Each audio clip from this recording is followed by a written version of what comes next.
This boy was always the target of bullying at school, which made him incredibly miserable, and when he got home, his own mother would look at him with hateful eyes, taking out her anger on him for being abandoned by his father. He thought his life couldn't possibly get any worse, but he was wrong. That day, the doctor announced that he had an incurable disease, and his condition grew progressively worse. It made it difficult for him to even stand up, and even going to the bathroom by himself was an ordeal, until one day he couldn't do it on his own anymore, leaving a puddle of urine on the floor. Trembling, he looked up at his mother, whose eyes were cold and without a trace of pity, and he cried and begged, "I'm sorry, I'll clean it up myself, so please don't abandon me." His mother just kept looking at him with those same cold eyes, and from that day on, he never saw her again.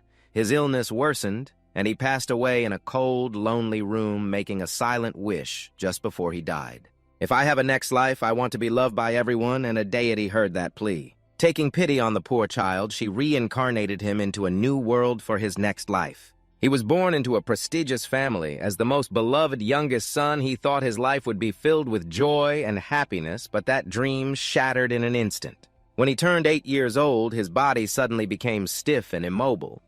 Leaving him bedridden, it was another incurable disease with an unknown cause, and he had to endure treatment for 5 long years. But it was completely pointless. Just then, memories of his past life came flooding back. The one who had helped him was the creator of Horizon Thun Phelan, and suddenly he felt his body become much lighter. It was as if the incurable disease had completely disappeared, and the servant who saw the young master moving was absolutely shocked. Then tears of joy streamed down his face, and overjoyed beyond words, he decided to live a life without regrets, as the youngest son of the Florivia family. But something felt a little off. He had only recovered for a day or two, and his uncle was already dragging him out to be a human punching bag for sword practice, but thanks to that, his body recovered even more quickly. His swordsmanship became even more formidable. His uncle Idia was a doctor who returned from the capital to care for him after hearing of his recovery, and at that moment a family elder and his 2 sons approached to ridicule them. "A sickly brat and a runaway are practicing swords here. How can they still call themselves members of the Florivia family? What a pathetic pair," he said, turning to insult Idia. "I can't believe you're holding a sword again." He brought up the past when his grandfather beat Uncle Idia.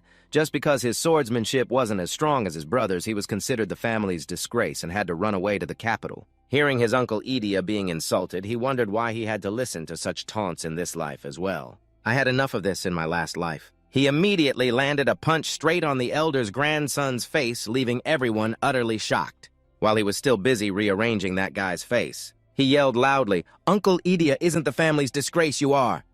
Suddenly, a flash of light tore through the air toward him, but it was blocked by Uncle Idia. It turned out that old elder was absolutely furious. Livid that his grandson had been punched, the old man's eyes looked demonic as he roared, "You think you can get away with hitting my grandson?" But the boy wasn't the least bit scared, and he yelled back even louder, "He's the one who started insulting us first. Are you deaf, old man? He deserved to be hit for running his mouth like that. You reap what you sow." The old man was seething, but couldn't do a thing before leaving.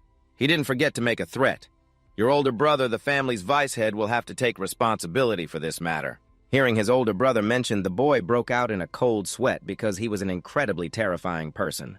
His big brother Hindu, as the family heir, holds all the power and is different from his terrifying appearance. He really dotes on his younger brother. The result was he literally told that man to shut his mouth, that anyone who dared to touch his precious little brother would have to face the entire clan. Florivia is truly the kind of older brother everyone envies. While my own brother just cost the family $2 billion, but for the crime of assaulting a clan member, the young master was still punished with being grounded for 1 month. Unable to go out, Eugene was internally baffled. He had only accidentally punched his cousin a mere 10 times, so why was the punishment so severe? Hearing this, the servant was also speechless with his young master. This kid had just smashed the great elder's grandson's face in, and only getting grounded was already extremely lucky. With a big brother backing him up to that extent, what more could he want? Well, since he was free anyway, Eugene decided to self-study more about magic.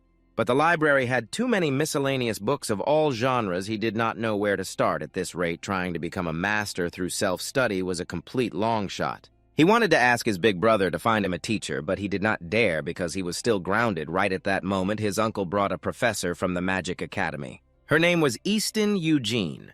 Also told the two of them the truth about how he had been using his time grounded to study magic. However, he had only learned basic spells from a textbook series. Hearing this, Easton immediately turned pale. This kid created a magic thread just by self-studying. It was on par with using a cheat code that is like a newborn baby. Knowing how to read and write the moment it is born, so unreal, Easton realized Eugene was a genius who possessed an absolute sense that went beyond the scope of the five senses, an extremely rare gift. Only found in the greatest mages in history, Easton immediately tried to entice the boy to enroll in the Magic Academy where she worked. Eugene just needed to agree. She would take care of everything else from A to Z after that. Eugene went to ask his older brother for permission to go to the academy. His brother agreed, but with one condition: within 1 month, Eugene had to prove he had enough ability. To become an official mage, if he failed from now on, Eugene would have to obey the family's arrangements in ancient times when this land was nothing but chaos. The first sorcerer, Lord Felin, descended to us. Lord Felin saved this polluted world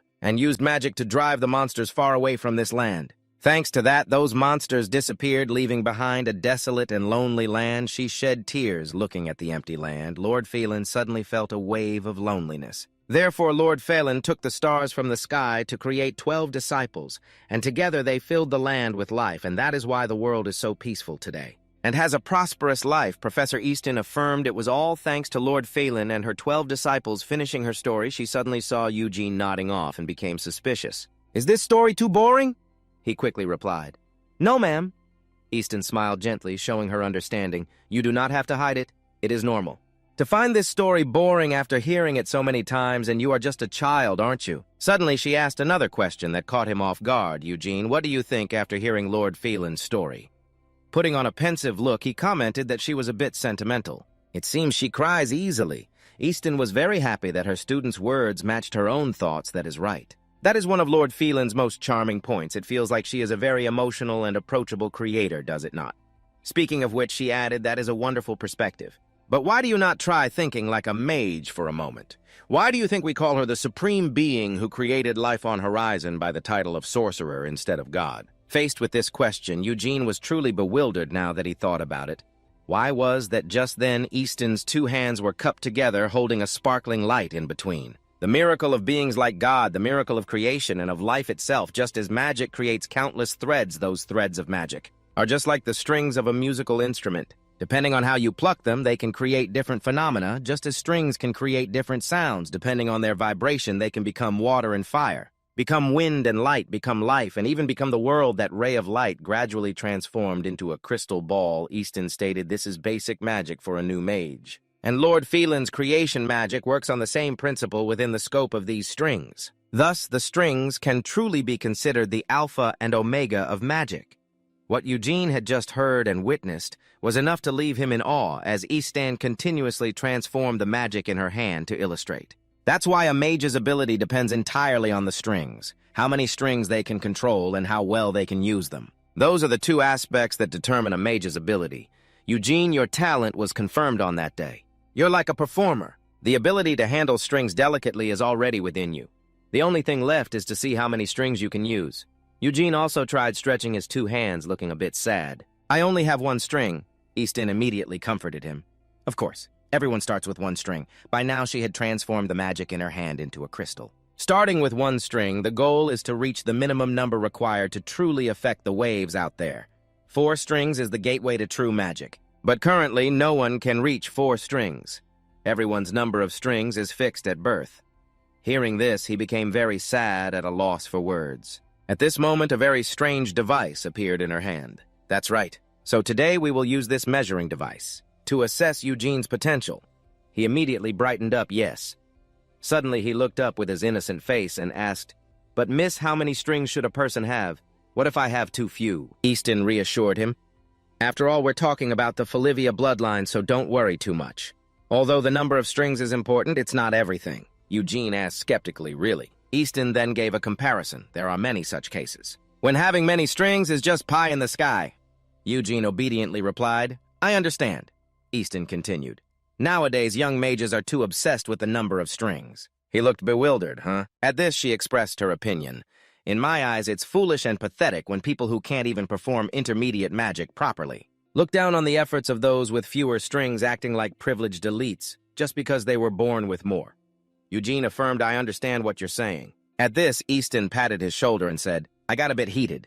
Anyway, it doesn't matter what number appears. What's important is how you use it." Even if it's innate, it still takes effort to develop it, so don't worry too much about the number of strings. Yes. He then used the measuring device to check his number of strings. He didn't forget to reply, yes. Easton sat beside him and instructed, "Now close your eyes." Eugene obediently complied, yes, her voice still echoing in his ears. "And focus on that magical picture as you feel it and create your strings." Eugene focused, listening and following her instructions, his eyes shut tight as he perceived his own concept of magic. Then images of the past appeared in his mind. Crying like a child, the power that helped him escape the past and the pain of his current life. From the pain that was like a curse, a voice echoed in Eugene's ears. "If that's the case, then you should be the same. You should disappear just like your father, please." As he held his small hand in front of him to examine it, he only saw blur the image of him in a new form. He still didn't understand what had happened in that moment. Eugene saw himself as if Lord Phelan was holding his hand flying into the air. In the present, the device in his hand began to glow. Eugene realized to himself magic is liberation. Easton looked at her student with expectant eyes. But in the next second, the truth before her made her break out in a cold sweat. A look of horror also appeared on Eugene's face. The display only showed 1 second. He was so stunned he couldn't believe his eyes, screaming. Only 1 second, Easton saw her student's despair and didn't know how to comfort him. Although I said the number of seconds wasn't everything, 1 second is not enough to become a mage. Eugene couldn't accept it. How could this be? Veins bulged on his face. The teacher thought, how could God be so cruel to such a golden talent? 1 second was beyond imagination. Looking at Eugene's hopeful face, Easton said, "I'm sorry, Eugene. 1 second, it basically means you can't become a mage." The sky suddenly began to pour rain. She said with regret, "I never wanted this to happen. I'm sorry. I shouldn't have given you this false hope." Tears streamed down Eugene's face as he reached out to catch the raindrops. He sobbed in grief, crying out, "What about a mage like Lord Phelan? Can I do it with just 1 second?" He wiped the tears from his face, mumbling, "I'm sorry, Lord Phelan. Even though you chose me, I have nothing." Just then, a red umbrella suddenly appeared over his head. Startled, he looked up at the man. He didn't seem to notice him much, just gazing into the distance and remarking, "A sudden rain." "Quite unexpected, isn't it?" Eugene called out softly. "Hello, Ida." Ida Olivia smiled brightly and said, "It's still good to run into you like this. You just came from your magic class, didn't you? Was today's lesson fun?" It was only then that he noticed the tears on the boy's face and let out a surprised, "Oh." Like a child who had just been bullied, Eugene tearfully threw himself into the man's arms and sobbed. Ida took him inside the house. A little later, holding a steaming hot cup, Eugene sat silently on the bed wrapped in a blanket. Ida's voice rang steadily in his ears. "It's not like it's nothing. You can't hide anything with that face of yours." By now, Ida had changed his clothes. He said, "You don't have to pretend to be a grown-up in front of me. Feel free to share your worries." Faced with such gentleness, Eugene stopped trying to be strong. Tears streamed down his face as he asked, "What should I do?" "Ida, I can't become a mage." Ida frowned momentarily, unsure of how to reply. A moment later, his expression brightened. "I'm not exactly sure why you're saying that. But isn't it too soon to decide that you still have 1 month, you know?" The boy said agitatedly through his tears. "But it's only 1 month. 1 month isn't enough to become a mage with just 1 second, Ida said gently. "It would take a miracle, of course. But haven't you already experienced a miracle before? I may not know much about magic or understand how difficult it is, but as a doctor I know very well how many miracles can happen." Ida reminisced about when you stood up again. He remembered the day Eugene learned to walk on crutches, waving and calling out to him, affirming, "Half the reason I became a doctor was to see you as healthy as you are today." By now, Eugene had stopped crying. He took a sip from his cup, seeming much calmer. Suddenly, Eugene said, "Don't make me feel embarrassed. And don't make me emotional. Of course, I'm hoping for a second miracle. It's just a wish, though." Eugene immediately retorted, "That's ridiculous, especially in just 1 month." But surprisingly, Ida held up one finger in front of him, confirming, "Just 1 month, right? It may be too short to achieve something." Before Eugene's expectant gaze, Idia remarked, "But this is the perfect time for you to try your hardest, isn't it? Why not pause your despair for now, until 1 month has passed?" Eugene pursed his lips, full of determination. "You're right." At that, his small face brightened. "Thank you. Because of you, I know what I have to do now." Idia smiled gently and replied, "It's nothing." He took another sip of water, thinking to himself, even without my advice, he would have cried for a bit and then picked himself back up. "That's just the kind of person you are." By now, the sky had turned to late night. From inside a house, someone's panicked voice echoed, "Ah." Professor Easton adjusted her glasses and questioned if there was a way for someone with 1 second to become a mage. Eugene looked thrilled. "It's not impossible, is it really?" Professor Easton shared sincerely, "But that's only in theory. As a teacher, it's very hard to tell my student that it's possible." Eugene showed his determination. "All right. No matter how hard it is, please teach me." His small hand clenched into a fist as he continued, "After all, I have 1 month. Even if I'm discouraged by having just 1 string, I want to try without any regrets." At this moment, Easton had to bow her head with a wry smile. "Oh dear, I've really failed as a teacher. My student hasn't even given up, but I surrendered so early." "All right, let's give it a try. Why not?" "If there's no precedent, we'll create one." He happily nodded yes.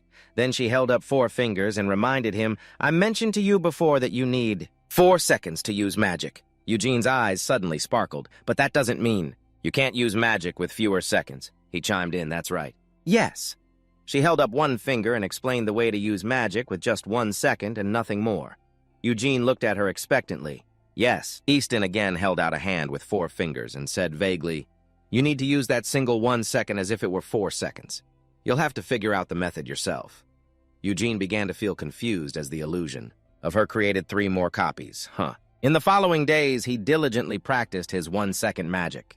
Sometimes he felt as if he was close to creating 3 seconds of magic. But then he would once again have to grit his teeth in frustration and tell himself, "I failed again. Why is it so noisy? The string snaps so fast if I rush it. It doesn't feel like it's going to work." Suddenly, very confusing images started appearing in Eugene's head. He was also stunned. Could it be understood as using one as if it were 4? Isn't that a bit literal, like trying to stuff an elephant into a refrigerator? Why are these strange thoughts appearing at the same time as the memory of Professor Easton's enthusiastic face appearing in his mind? He reminded himself to stop thinking nonsense and just focus. "It's hard, but I have to succeed. Because the teacher said this is the only way." But suddenly a sarcastic voice rang out. "Hey, what the hell are you doing?" Eugene's face soured. Them again, the twin brothers Rob and Rock were standing behind him, taunting him.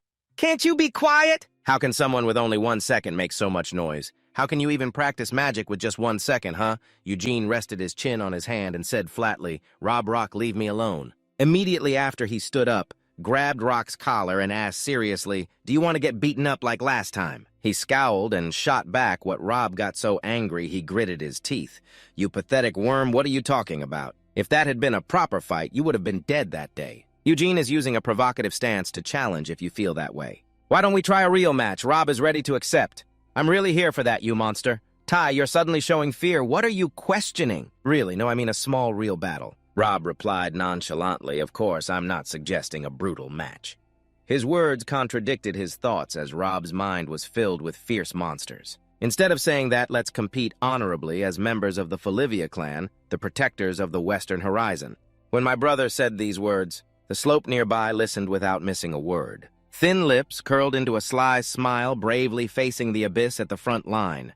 Rob clenched his fists provocatively, how by hunting the dark monsters. The words of the abyss sigh made Eugene's eyes widen and his face pale in shock. "What are you crazy hunting dark monsters? What are you thinking?" He advised the two not to think about it anymore.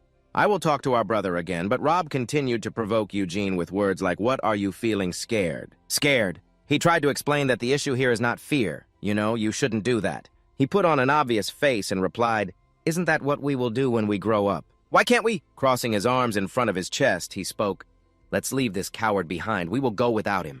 But Eugene still tried to explain, "We've never acted like adults. And clearly hunting demons is not a child's game. You can't go." But Rob suddenly asserted, "No, you're misunderstanding. It's not a game. It's actually a plea for help from another village."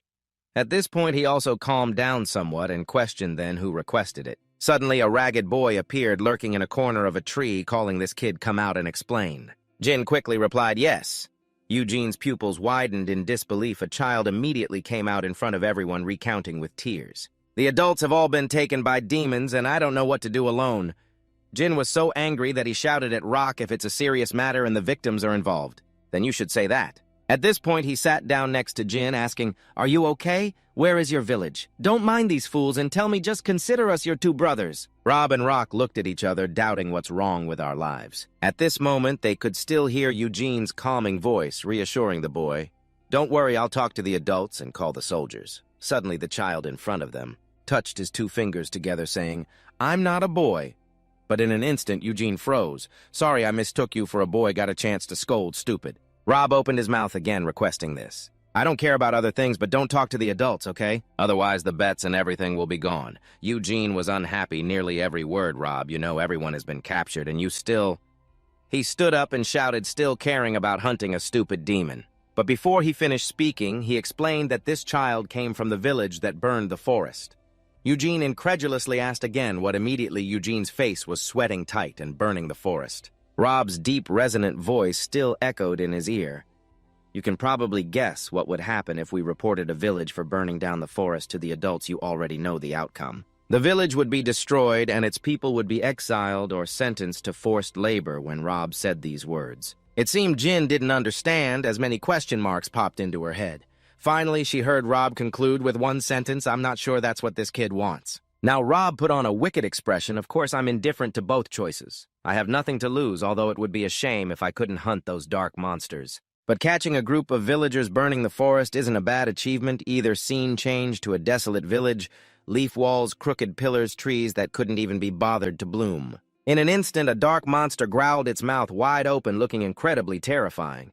Eugene was so scared he screamed loudly that even Doc had to turn his head to look. But right after that, who knows where the two of them found their confidence, firmly gripping their two swords, their determined eyes fixed on the monster. The next second, he lunged towards it, while taunting it, "Hey, if you're going to attack, then come at me." But the beast seemed to ignore Eugene's words and turned to flee, making him roar, "Stop, you monster," as the dark monster dashed away, running straight into the deep forest. Eugene kept chasing it, completely unaware that he was being stared at by countless dark eyes. He continued to chase the monster ahead with a single thought: "I want to end this quickly and go home." After who knows how long, the dark monster was still running, furiously letting out terrifying growls, while behind it, Eugene gave his all to the chase, repeatedly yelling for it to stop. Suddenly, he stopped, one hand holding a sword, the other controlling a magic orb. "If you keep running, I'll do it my way," and right after that, the dark monster was hit by the attack and let out a piteous scream. At that moment, Eugene's face darkened like a sorcerer's as he swung his sword high and slashed down on the beast in a flash,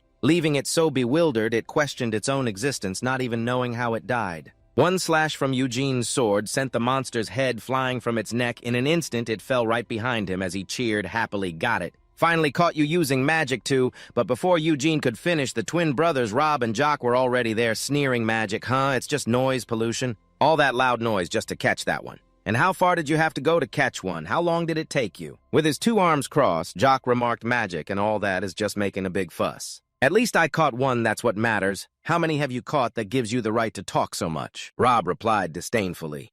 "I guess we'll see when we get back." Returning to that village, everything had grown quiet, and what appeared before his eyes left Eugene utterly astonished. "And what the heck?" Rob pointed at the pile of dark monsters and asked, "So what do you think? Even at a glance, it looks like we won the bet, huh?" Eugene's face darkened. Damn it, he had to admit to himself that it was infuriating, but they were truly impressive. Recalling the spectacle of taking down a single dark monster, he silently concluded that the number they caught was secondary, unlike him, who relied only on brute force. He looked again at the dark monsters before him. He concluded that they had precisely targeted the monster's weak points. Eugene's father had said that was a testament to the ultimate skill of Folivia, which was famous for its precise attacks. And even hitting their vital points at this moment, the brothers Jock and Rob began to taunt him again. "However, you still did better than I thought. I figured you wouldn't catch a single one." Black lines appeared on his face as he thought to himself, "How annoying, but I never expected them to be this strong." At that moment, Jin looked up at Eugene with an admiring gaze, praising catching even one is already amazing. "Even grown-ups couldn't have handled that wolf pack like you did." Eugene scratches his head shyly. "Thank you." Then the little girl rubs her two hands together, saying, "But you have helped me so much." "I don't know how I can ever repay you," Rob scoffs. "Repay us for what you're from that village that's burning down the forest." "You probably don't even have anything worth more than my socks, do you?" Vok chimes in. "Don't give us anything. We'd just throw it away anyway." The little girl, now looking sad, says quietly, "I'm sorry." Unable to stand their condescending attitude, Eugene snaps, "Hey, watch your mouths. It's the thought that counts." Rob speaks up, "That's enough. Save those words for the village chief. Do you know where the villagers were taken?" She nervously taps her fingertips together and answers, "When I woke up, everyone was gone. I really don't know," Rob clarifies. Gone. You mean they were taken by the monsters? The little girl lowers her head, speculating. People don't just disappear like that, so everyone just thinks it was the monsters doing. Veins bulge on Rob's angry face. What, you're just a clueless kid?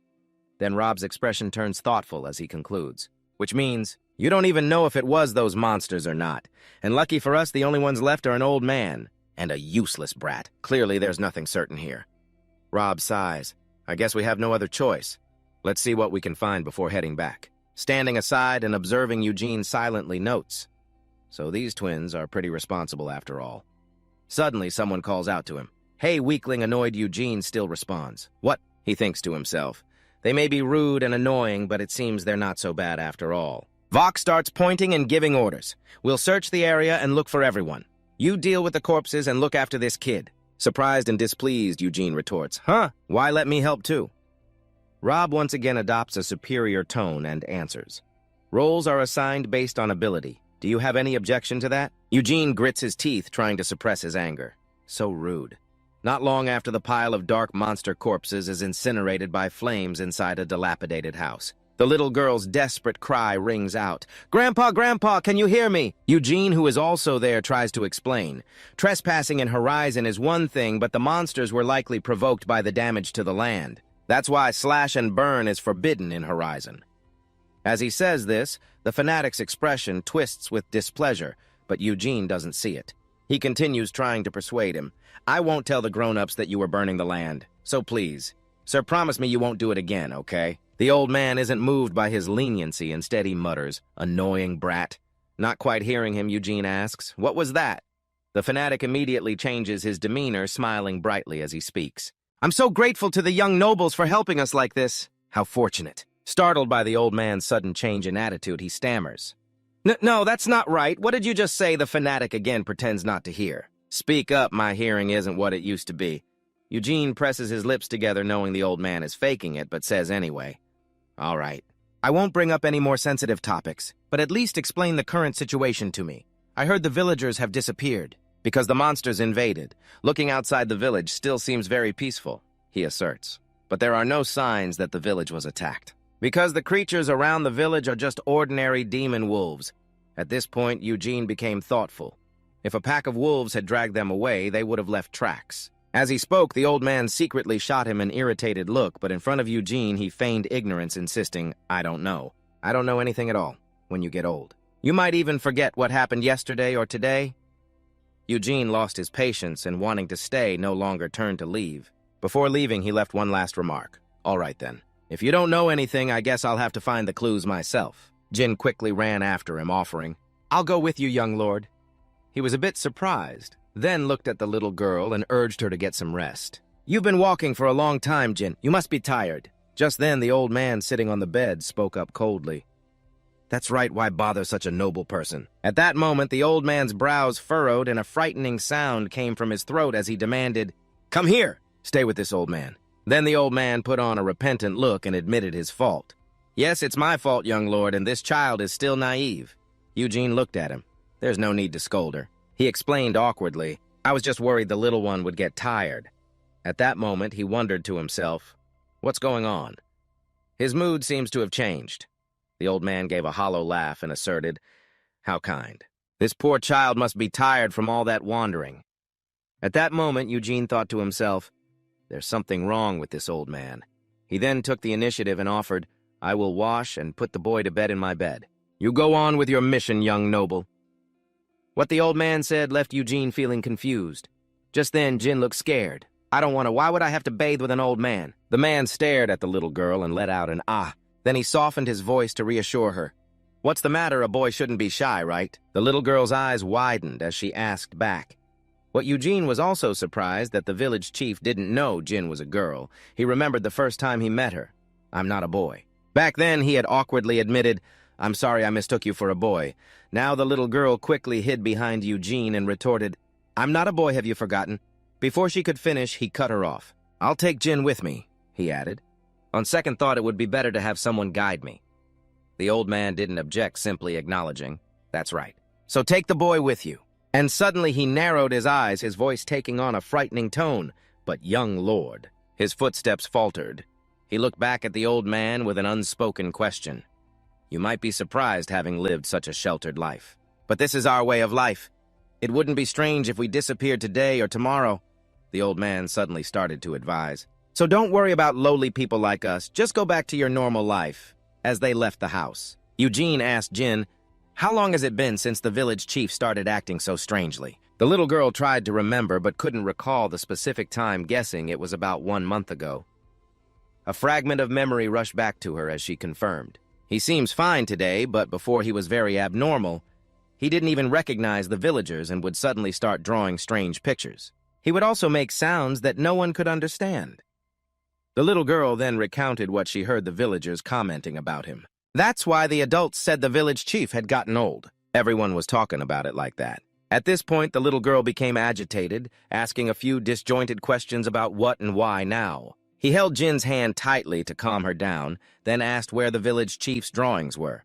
The little girl quickly replied that there was one nearby. Not long after, Eugene's face showed a terrified expression, sweat pouring down like rain.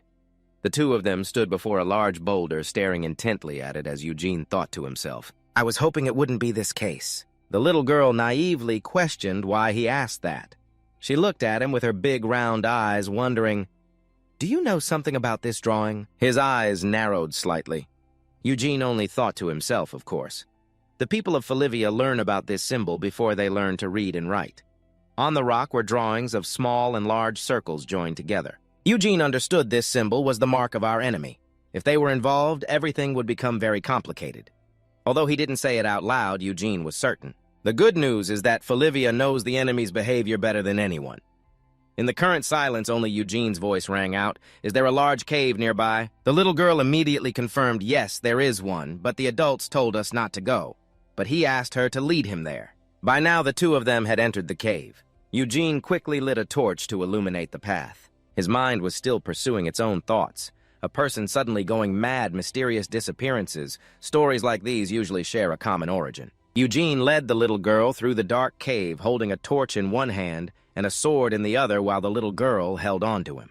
As he walked, he was lost in thought about the worshippers of Ibis. The symbol of circles drawn in succession kept appearing in Eugene's mind, making him recall his professor's lecture about what happened right after the first mage Phelan descended. Those worshippers of Ibis, the former rulers of Horizon. Phelan was considered someone who came from the constellations. Like a usurper to wash away the original sin of being born as Phelan's creations, they offer fellow humans created by Phelan as sacrifices to Ibis. At that moment, in front of the two of them were the villagers tied up and lying next to each other, their eyes all lifeless. The little girl's eyes widened as far as they could go. Her face turned pale with horror, and she immediately clutched tightly onto his sleeve. 2 streams of tears flowed down Jin's face as she burst out crying and ran forward, shouting, Uncle Ramon's sister-in-law, Eugene, bit his lip, his expression not much different from Jin's. This is truly shocking. I never imagined it would be this bad. This isn't something we kids can handle. As he was thinking this, a red glow of some kind appeared behind him, but the one thing he was sure of was what needed to be done now. We need to tell the adults quickly. Suddenly an old voice echoed in the cave, sending shivers down their spines. The first prophet said that the nation would be built in the lowest of places. Take care of the lowly among us, for they are our salvation in the cities. Both of them turned their heads to see who was behind them, but the other person's voice continued on steadily, as if telling a story. A criminal asked the prophet what to do for salvation. The prophet replied, repent. How should we repent? Before the 2 children now was the grotesque face of the fanatic. The old man was still spewing strange, terrifying words. Oh, children of Phelan. The 2 siblings were so scared they forgot to react. Watching his face constantly contort, his eyes glowing like fire, he uttered more malicious words. Burn them, bury them in the well. As he said this, an overwhelming power erupted. It left the 2 children momentarily paralyzed. They were so scared they held each other's hands, tightly covering their eyes with their free hands. The old man's bizarre voice still echoed in their ears. Feed them to the dogs, Jin called out in a trembling voice. Sir. The fanatic no longer paid any attention to the little girl calling him, instead controlling a terrifying power in his hand while muttering an incantation. In the flames of Abyss burned to death. Jin, still bewildered, asked a mage. He quickly grabbed Jin and fled from the approaching flames, his eyes narrowing. Eugene gritted his teeth and muttered, Surprisingly, he's a mage, and a powerful one at that. Why would a powerful mage be in a place like this? Sweat poured down his face as Eugene looked at the unconscious villagers, constantly wondering what he should do. I can't just abandon everyone and run away. Even if I fight, there's no chance of winning, and the others could get caught in the magic. An image of someone's heroic figure holding a sword flashed through his mind as he thought that if it were the experts of Folivia, they could cut through magic with a sword, but for someone like me who has been sick until just recently. I've only just recovered. I can't do it like my brother. Eugene grew dejected, blaming himself. Was I too overconfident? I should have notified the adults first. I should have hidden Jin before coming here. I thought it was too dangerous to leave her alone, but now... With his eyes shut tight and teeth clenched, he scolded himself. No, you idiot, what's the point of regretting it now? I just need to think. Think about what to do. My head's a mess, I can't think straight. Suddenly, Jin's scream pulled Eugene back to reality. Before the two children were dark monsters baring their fangs with mouths agape as if ready to swallow the two siblings whole. It made both of them scream, "Monsters!" Eugene stared straight ahead, his jaw clenched, his sword hand trembling uncontrollably as he tried to hide the terror in his heart. Eugene swung his sword, slashing fiercely at the monsters. Gleaming sword strokes cut back and forth through the darkness as he continuously sliced the beasts in two. But while he was formulating a plan, the fanatic wheezed out Folivia, immediately after he used his dark magic to confront Eugene. Still growling, "Folivia," the fanatic opened his mouth wide, revealing sharp fangs, and declared, "I will offer you as a sacrifice to Abyss." At that, Eugene's eyes narrowed. He thought, if I must overcome magic to protect everyone, then I will. Suddenly, his eyes blazed with determination. Looking straight ahead, he swung his sword and declared, "That is the way of Folivia. The sword of Folivia can cut through the abyss. The techniques of Folivia have been developed over 10 generations for the sole purpose of facing the abyss." His eyes shone brightly as he realized, one of those techniques is the eyes of Folivia, an intuition born from the special training of our house, and practical combat experience manifested through one's vision. Some can predict an opponent's next move, while others can perceive their weaknesses, and some even claim they can see the very threads that make up magic, a technique that has truly touched the realm of magic itself throughout the ages. But such a technique isn't something I, who was bedridden, can use like the experts of the clan. For a moment, Eugene stood still, holding his sword. He stood proudly before the fanatic. But if I just limit it to one thing, magic and its threads... As he thought this, the old man launched an attack in his direction. He shouted, "Die!" Eugene immediately countered, slashing with his sword and declaring decisively, "I can even cut through them." The old man blurted out, "What my spell by an amateur like this?" Jin, who witnessed the event, couldn't help but look bewildered. Eugene was extremely confident, yes. He trusted himself at least when it came to the threads he could see them. He remembered all the times he had practiced magic alone, realizing he had practiced using the threads a great deal. He even ignored the people around him who advised him not to practice magic so relentlessly. The fanatic was now so furious he was grinding his two jaws together. His words hissed through his teeth. "My spell, he is just pointing and questioning without a plan for this. Stupid kid." Eugene stared wide-eyed at the old man, his lips pressed tightly in surprise.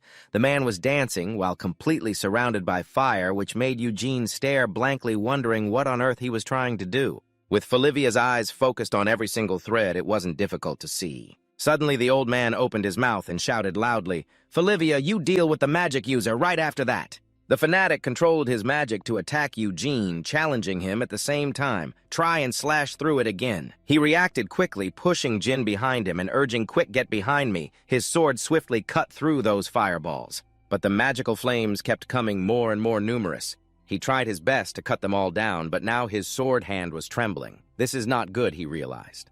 There were too many and they were too fast. Even though he tried to persevere, he realized he couldn't cut them all down like this. My stamina can't hold on any longer. At that moment, Eugene squinted, a tear welling in his eye as he silently cursed, "Damn it! Is this how it ends? After all that, I finally figured out how to cut all the threads only for it to end like this because I'm still too weak." The dark cave echoed with the fanatic's terrifying laughter. "Burn to ashes, you insolent brat of Folivia."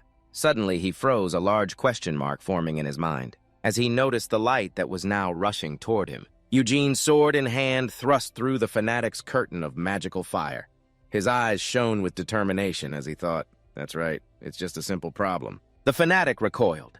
In the space between them, one thread of light remained as Eugene's shining sword thrust forward. Someone had once reasoned that if it's difficult to cut another's thread, a sword stroke sparked with electricity right in front of the fanatic. Then I'll cut my own thread, Eugene thought decisively. The entire cave shook violently. The fanatic, burned by his own magical flames, screamed madly. Even now he was still wondering magic. Was that kid a mage all this time? Then he denied it to himself. No, I've never seen this kid activate a spell. Only then did the old man realize, thinking to himself, could it be? The sword strokes the boy had made flashed through his mind. He pondered those strange swings of the sword into empty air. Were those movements to activate the magic, to cut his own thread, to activate magic? But he felt it was absurd. In theory, it wasn't impossible, but for such a technique to actually exist. Night fell over the village. In a small house, the fanatic was tied up tightly with a rope. Jin and Eugene were still busy caring for the villagers who had been struck by the magic. He had strained himself to bring them all back as quickly as possible, to the point he could hear his own heart pounding wildly in his chest. Seeing the rescued villagers now resting peacefully, Jin advised with a pained heart, "So, young noble, please don't push yourself so hard." He stated, "I'm fine." "That was the last one." Jin, surprised, asked back, "What, the last one?" The little girl's eyes filled with tears again as she mumbled, "That's right. The others are already—" It was only then that he realized how sad she was. He lamented internally, "This is terrible, and we found the villagers. But so many people have died." He then urged himself, "And if we don't hurry, the rest will be in danger too." At that time, Eugene's small body, clenching his hands in front of his chest, he wondered when the twins would return so they could go home early. Jean looked at the boy and called out to attract the attention of the young nobleman when she saw Eugene looking back at her, pointing and asking if the village chief had done that to the villagers. Squatting in front of the girl, he explained not to blame the village chief for what she saw. That was not her village chief, but a worshiper of the abyss disguised as him. Jean innocently asked where our real village chief was, and Eugene didn't know how to explain. Telling himself in his head that the real village chief might have been he, hesitated and spoke up. "The real village chief, he—" Jin immediately understood the problem. Tears could no longer be held back and rolled down his cheeks. "I'm sorry for making it difficult for you. You don't have to answer. I can guess what might have happened to the village chief." At that moment, Eugene fell silent, not knowing how to comfort the girl. The resignation towards these people. The abyss became too familiar that even a child like her learned to accept it like an adult, linking it to his past image he thought it was like before receiving the salvation of the god Phelan. How had I been? Placing a hand on the girl's shoulder as a gesture of comfort, Eugene was sure of one thing: he had been saved, but these people had not. The girl's eyes glimmered with hatred, questioning why the worshippers of the abyss would do such things. When Eugene answered, they believed that was the way to atone for their original sins, and it pleased the imagined abyss, picturing the villagers willingly offering themselves as sacrifices. He affirmed that was why they approached those in desperate need of help with sweet words of salvation, deceiving them as they looked towards the boy tied tightly behind him. Eugene warned, "But you must not be deceived by their words, because in the end what they call salvation is just like this." The old man suddenly spoke. "So what is your viewpoint?" His eyes lit up as he began to proclaim his faith. The abyss could promise a path that required sacrifice. "But does anyone among you truly care about life at the ends of this world?" He looked at the old man in surprise. Is he awake? The old man continued, "You say our words are empty, yet I will still strive to pursue that emptiness. What is the reason people are willing to sacrifice endlessly? Set aside your pride that only you are right and think carefully. Could it be because of the darkness of this world?" Faced with the old man's reasonable words, he suddenly admitted that indeed the darkness of this world was very deep, but he countered, "But that is something everyone should strive to correct." At this point, he angrily shouted, "We do not pray to a cruel God that demands humans to be sacrifices. Do not deceive yourself that the world's flaws will be justified. I condemn the wicked actions of people." His words made the old man discontent. His brows furrowed tightly, his jaw clenched, while Eugene continued to murmur in the old man's ear from the very beginning. "Sacrifice what? Do you really think we cannot see through your life and deceit?" The old man growled, "Shut up, you parasitic heretic, right now!" A familiar voice rang out, making him very happy. "Eugene." He responded, "Rob." He limped towards me. "If you are there, come help me." Eugene quickly ran out, continuously asking Rob, "What is happening? What happened to the slope?" He paused when he discovered Rob was also injured. "Wait, Rob, your leg, too." He immediately replied, "Don't worry, it's nothing important. I can still fight." Rob's face was drenched in sweat. "More importantly, I'm sorry. Rob's words of remorse surprised him even more. I should have listened to him. Eugene stammered, asking what had happened to the two of them, but he froze before he could finish his question, because of the terrifying crimson thing appearing behind them. At this, Eugene's face turned pale, seeing the eyes of the abyss in the starry sky. The red and black sky before them was like a pair of demonic hands with long, sharp claws tearing the scene apart, a sight so terrifying no words could describe it. He unconsciously cried out, "What is that?" as Rob also turned to look behind them. Eugene's eyes were wide with horror. "What the hell?" From inside the house, the zealot's loud laughter rang out. The abyss has sent its representative for those who worship them.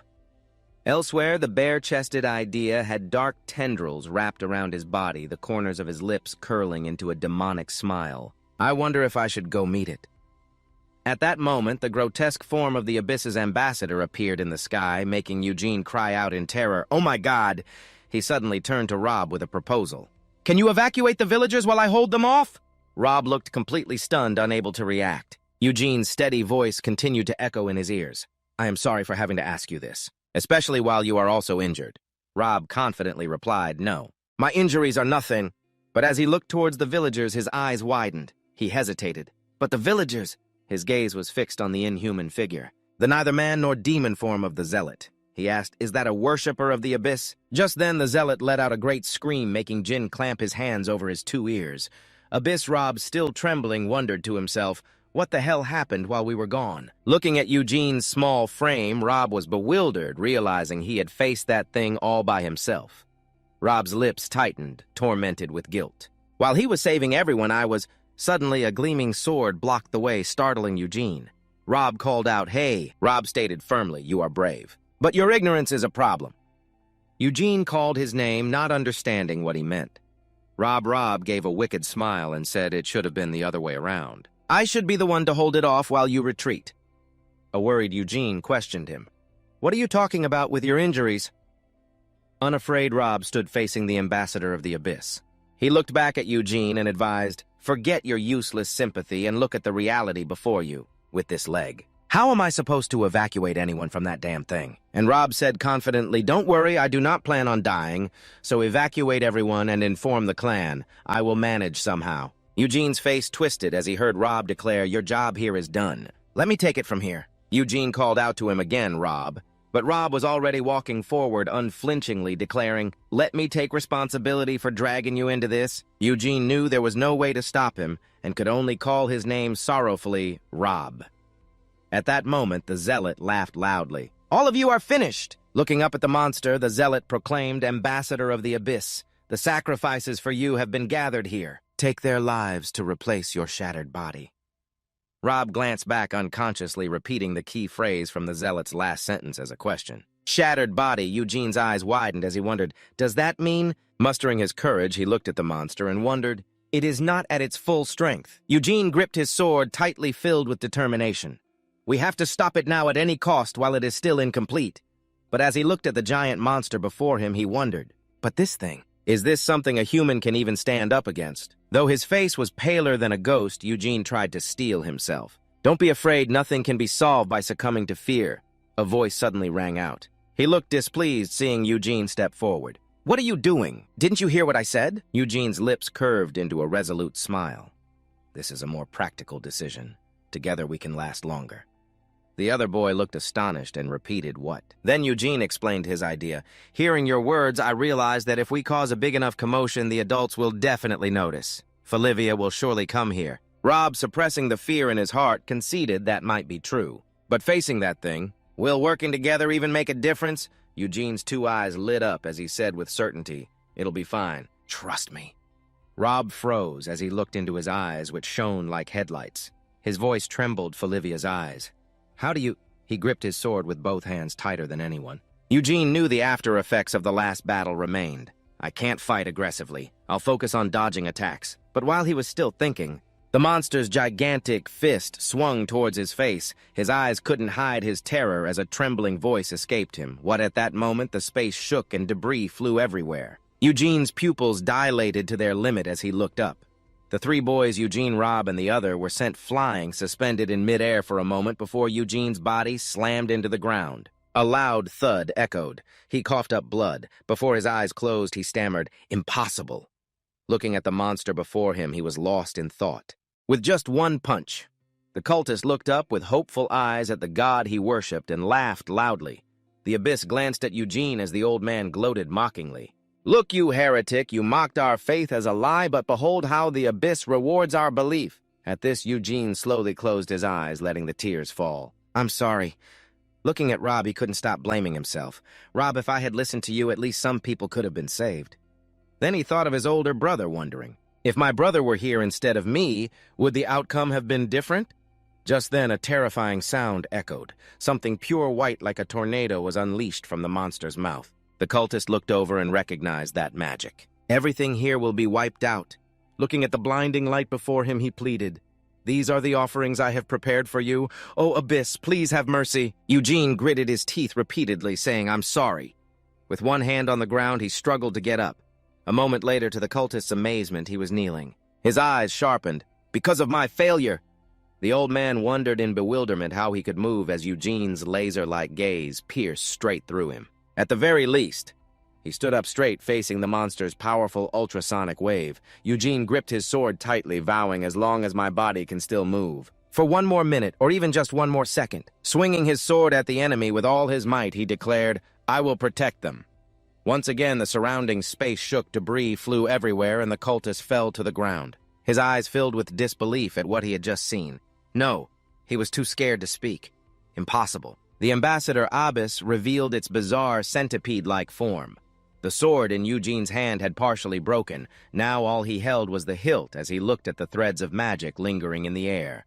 The cultist realized that amidst the fierce torrent of magical power, the boy had read the flow of the threads and cut right through them as he stared at the small but brave figure before him.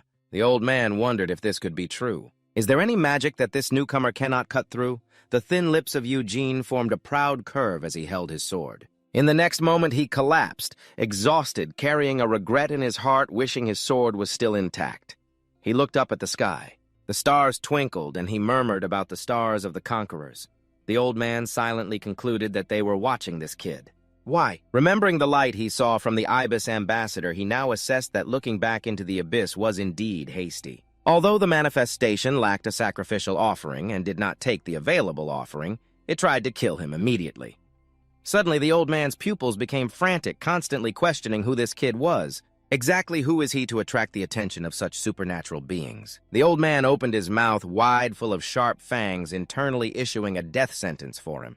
No matter the reason, before it grew any larger, it needed to be killed right now. But someone appeared just in time, swinging a sword and striking him from behind, saying, "Sorry, I didn't expect to be defeated like this." The old man turned his head to look, only able to utter one word. "You." He smirked, realizing that things were getting difficult now. Then he picked up Eugene in his arms, declaring to the Ibis ambassador, "He is my beloved grandson." The eyes of ID gleamed with determination. "I cannot leave the boy here." In the sky, the stars still shone brightly, along with various other lights, gold, green, and blue. In a daze, he felt something very incomprehensible when he opened his eyes. He was astonished to see himself being carried by ID.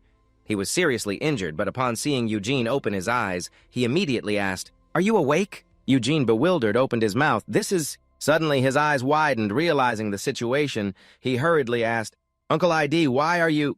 ID did not let him finish, simply explaining, "I came to pick you up because you were late. Fortunately, I didn't arrive too late." Eugene realized that the representative ABC was still here and quickly suggested, "No, Uncle, we have to run away from here." The giant monster of the abyss, he calmly reassured Eugene, "Don't worry." This surprised Eugene greatly. Suddenly, he saw the monster collapse beside him. The steady voice of his uncle rang out, "It's all over now." His eyes still fixed on the monster, he stammered, "What?" Eugene looked up at the person. As if waiting for an explanation, he called out, "Uncle," but ID had no intention of talking to him here. He maintained his position, holding Eugene in his arms, suggesting, "Now let's go back and talk." The sky was very clear today. Eugene was walking down the street when he was attracted by the beautiful red roses. He approached to admire the flowers, exclaiming how beautiful they were, then stood upright, pointing at the vendor. Politely asking, "Excuse me, how much are these flowers?" The vendor recognized him and enthusiastically exclaimed, "Look who we have here. Hey, isn't this our youngest young master?" Not stopping there, she continued to tease, Why does the young master need flowers? Don't tell me you have a girlfriend. Eugene waved his hands, explaining, "No, I'm just visiting a friend in the hospital." She looked shocked and exclaimed, "Oh my, are there two twin young masters?" She then pictured the three of them discussing their trip to that village. "Good heavens, I heard the story about how you young masters ventured into the forest a few days ago to defeat the beast. Oh my, you must have been injured during that time." She now enthusiastically asked, "Nothing serious, I hope." Eugene asked back in surprise. "Fortunately, that's not what happened." "But you already knew, ma'am." She then showed off her muscular arm, patting it with a bright smile and saying, "Of course I did. The story of the brave young masters saving the villagers from monsters. The whole town is buzzing with tales of your courage." Just then, his high-pitched scream echoed through the small street, really. "How does everyone know the family council is still meeting?" she asked. The woman explained with a bright smile, how could they not know? "There's more than one soldier's family in the city, you know." At that moment, Eugene's face went pale as he pictured his brother's scary expression, while the flower seller's voice continued to ring in his ear, saying everyone knew the young masters had acted on their own. And in fact, the nations are anxiously awaiting their reaction. It was only then that he sobered up and admitted to himself that he'd almost forgotten about that. Suddenly, she handed him a bouquet of flowers, saying, "Here, consider this a gift for our little young masters." Then she added a reminder, "You're going to get scolded quite a bit later. So the right thing to do is, at least this old lady can look after our little heroes, right?" Despite what she said, he still waved his hand to refuse. "Thank you, ma'am, but I really shouldn't." She smiled brightly, trying her best to persuade him, "Please don't say no. You've shown such courage at your young age. Please accept this as a token of our support." Insisting he take the flowers, she leaned into his ear and whispered, "And don't refuse too much or this will never end." "You know," Eugene, stunned, asked for confirmation, "You mean it will never end, ma'am?" After leaving the flower stall, he was stopped by townspeople on the street, all wanting to give him baskets filled with loving gifts.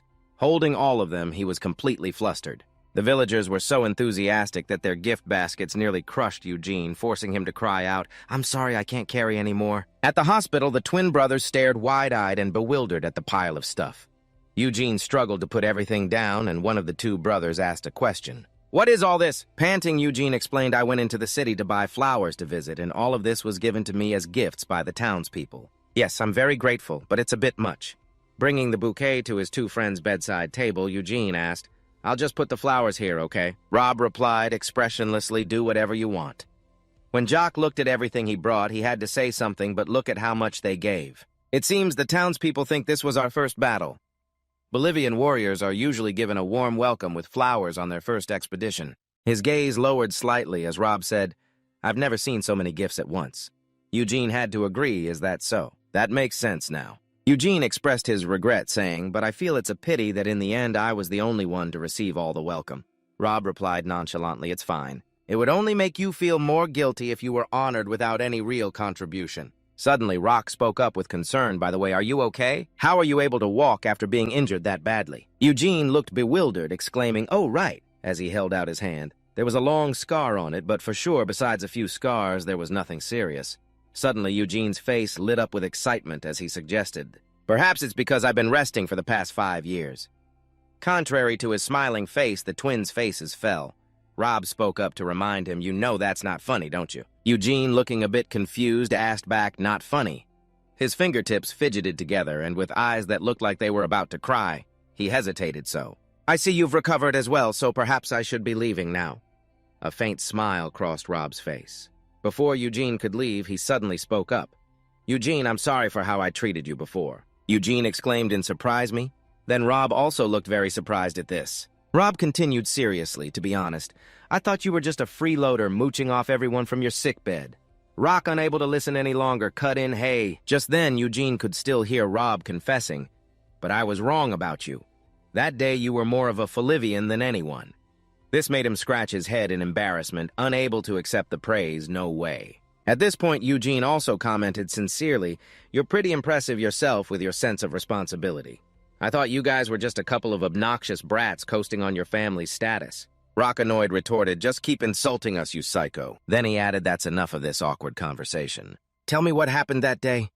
Just thinking about the wicked appearance of Ambassador IBC made Rock curious. "How did you survive against that monster? I still can't understand it." "No," Eugene admitted, flustered. "No. Actually, it was nothing impressive. It seemed the monster hadn't fully recovered. It just collapsed on its own after some time. The image of Idea carrying him in her arms flashed through his mind as he asserted this. And right at that moment, my uncle came and handled the rest. That's how it all happened. We all agreed on that. At this point, Eugene confirmed, "That's what happened, you guys. Does this make you feel let down?" One of the two replied, "Even if it is a letdown, it's over now and we're still alive." The other added, "I guess that's right." At this point, not wanting to disturb their rest any longer, he suggested I should get going now, or else I'll get an earful for being late. Suddenly, Rob stopped him. "Wait." Then he suddenly hesitated. "It's nothing important, I just wanted to say." Seeing Eugene's expectant eyes, he struggled to say thanks for visiting. Eugene smiled brightly, thinking that's what friends are for. That day, the people of the domain joyfully praised the warriors who protected their lands. And in return, the brave warriors faced the abyss to live up to those expectations. Eugene looked at the courageous soldiers, realizing it's simple, but that's the ideal relationship.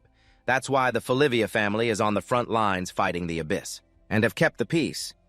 At this, he thought of Idea again and had a quiet realization thinking about it this way. I can kind of understand why. The family is too harsh on you and me. If the honor of the Folivia family is tarnished, everything could collapse. Perhaps that's what they believe. I remember how I looked every time I faced a challenge. Always tense and panicked. I can't help but admit it. I even trembled in fear. But then I think about all I've accomplished, Eugene affirmed. But I overcame it with the pride of being a Eugene. If not for the pride the Eugene name has given us, none of it would have been possible. Of course, that doesn't excuse the harassment, especially the way my uncle was treated. It was too cruel and unjust. The family's expectations once rested on my father, a promising talent. But after he was severely injured in the Northern War and could no longer hold a sword, the family's expectations shifted from my father to my uncle. Eugene remembered his uncle's timid figure as a child when their grandfather trained him with the sword. But my uncle preferred books over swords, and when it became clear that he didn't have my father's talent, he remembered the whippings his uncle endured being beaten and scolded. "You fool! Why can't you be like your brother? Even the younger children here can do better than you. Aren't you ashamed of yourself? To think my own son is someone like you, you're a disgrace to my life." No, a disgrace to the Folivia family. Idea lived through those dark days. Until he was an adult, led by my grandfather, the former head of the family, they began to despise, harass, and ignore my uncle. I thought about the time I was bedridden. I realized I also received the family's contempt for being bedridden. Back then, a servant took care of me. "The Countess sent this for you, my lord." I was lucky. In my case, I still had my family. Thinking of Idea's small, thin frame, Eugene's heart ached. But my uncle had no one. His days must have been even more painful. Suddenly, his face brightened as he thought of the present. But my uncle never gave in even to such cruel torment. Remembering the times he spent with him, he was sure of one thing. My uncle never lost his kindness and gentle nature and chose to become a doctor to help people. But he still remembered the night he fought the representative from ABC, realizing the truth was that he had even overcome his weakness in swordsmanship, becoming a swordsman capable of facing the strongest in the family. Suddenly, his uncle noticed his gaze. Lowering his book slightly, Idea asked, "Why are you staring so hard? Is there something you want to say?" He smiled brightly and said, "Just thinking. I want to be someone just like you, uncle." He was a little surprised by the innocent remark. In his mind, he whispered Eugene. He thought of his own body covered in scars, thinking it would be a disaster if you ended up like me. Later, as he was treating his own wounds alone, a piece of gauze held in his mouth, Elias suddenly appeared, causing him to speak. "You really know how to make someone feel ashamed." He immediately replied, "Never mind that. What's your condition?" While treating a wound on his waist, Idea revealed, "Not good.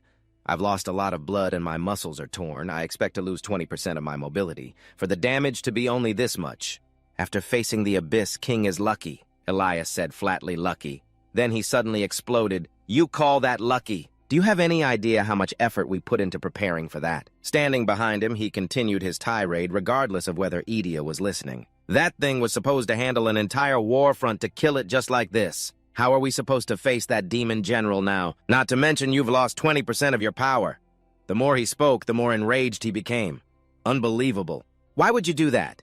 Did you get caught up playing family with that kid named Eugene? Turning to look at the guy, Idia's finger pressed against his talkative mouth, forcing Elias to stutter. Lord Idea, your actions are going too far. With one hand, he grabbed the guy's head like a worthless ant and questioned if the children of House Falivia were wiped out right here. Do you think things would still go according to plan? Elias didn't dare to object, merely clutching his foolish head with one hand as he listened to the lecture, and yet you tremble over the absence of a single rotten corpse. Do you think you can withstand the wrath of Falivia? From the very beginning, if you mages hadn't been so foolish as to resurrect the king on your own, would any of this have happened? What gives you the confidence to speak before me? With tear-filled eyes, Elias bowed his head and begged, disciple of the great prophet, please accept my sincere apology for my rudeness. I know it is unlikely, but I wonder if you have forgotten our important objective. At this, Idea's anger subsided a little, and he let go of his hair as Elias bowed his head in admission. It was my own foolish suspicion that led to such rudeness and disrespect. I will gratefully accept my punishment. Only then did he crack a satisfied smile, but the other man still tried to explain, but it wasn't us who resurrected the Abyss King. According to the current situation, we barely completed the ritual on time, so an early resurrection was impossible. Idea lowered his head slightly as his grim voice echoed. The actions of you mages are always like this. Kneeling on the ground, the man repented. I have nothing to say. At this, he asserted, however, the plan is not hindered. I expected nothing from you from the start. Idea's face grew menacing as he declared the head of the Hindle clan of Falivia, I will personally deliver death to him. Hearing this, a hint of glee appeared on the other man's face. The fall of Falivia will proceed as planned on the night foretold by the Abyss. One day, under a clear blue sky, Falivia will drown in a sea of flames. Eugene continued to practice his 1-second magic. He closed his 2 eyes to feel it out when suddenly they lit up. In the air, Eugene drew a beautiful sword stroke, causing someone to exclaim, Falivia-style 4-second cut.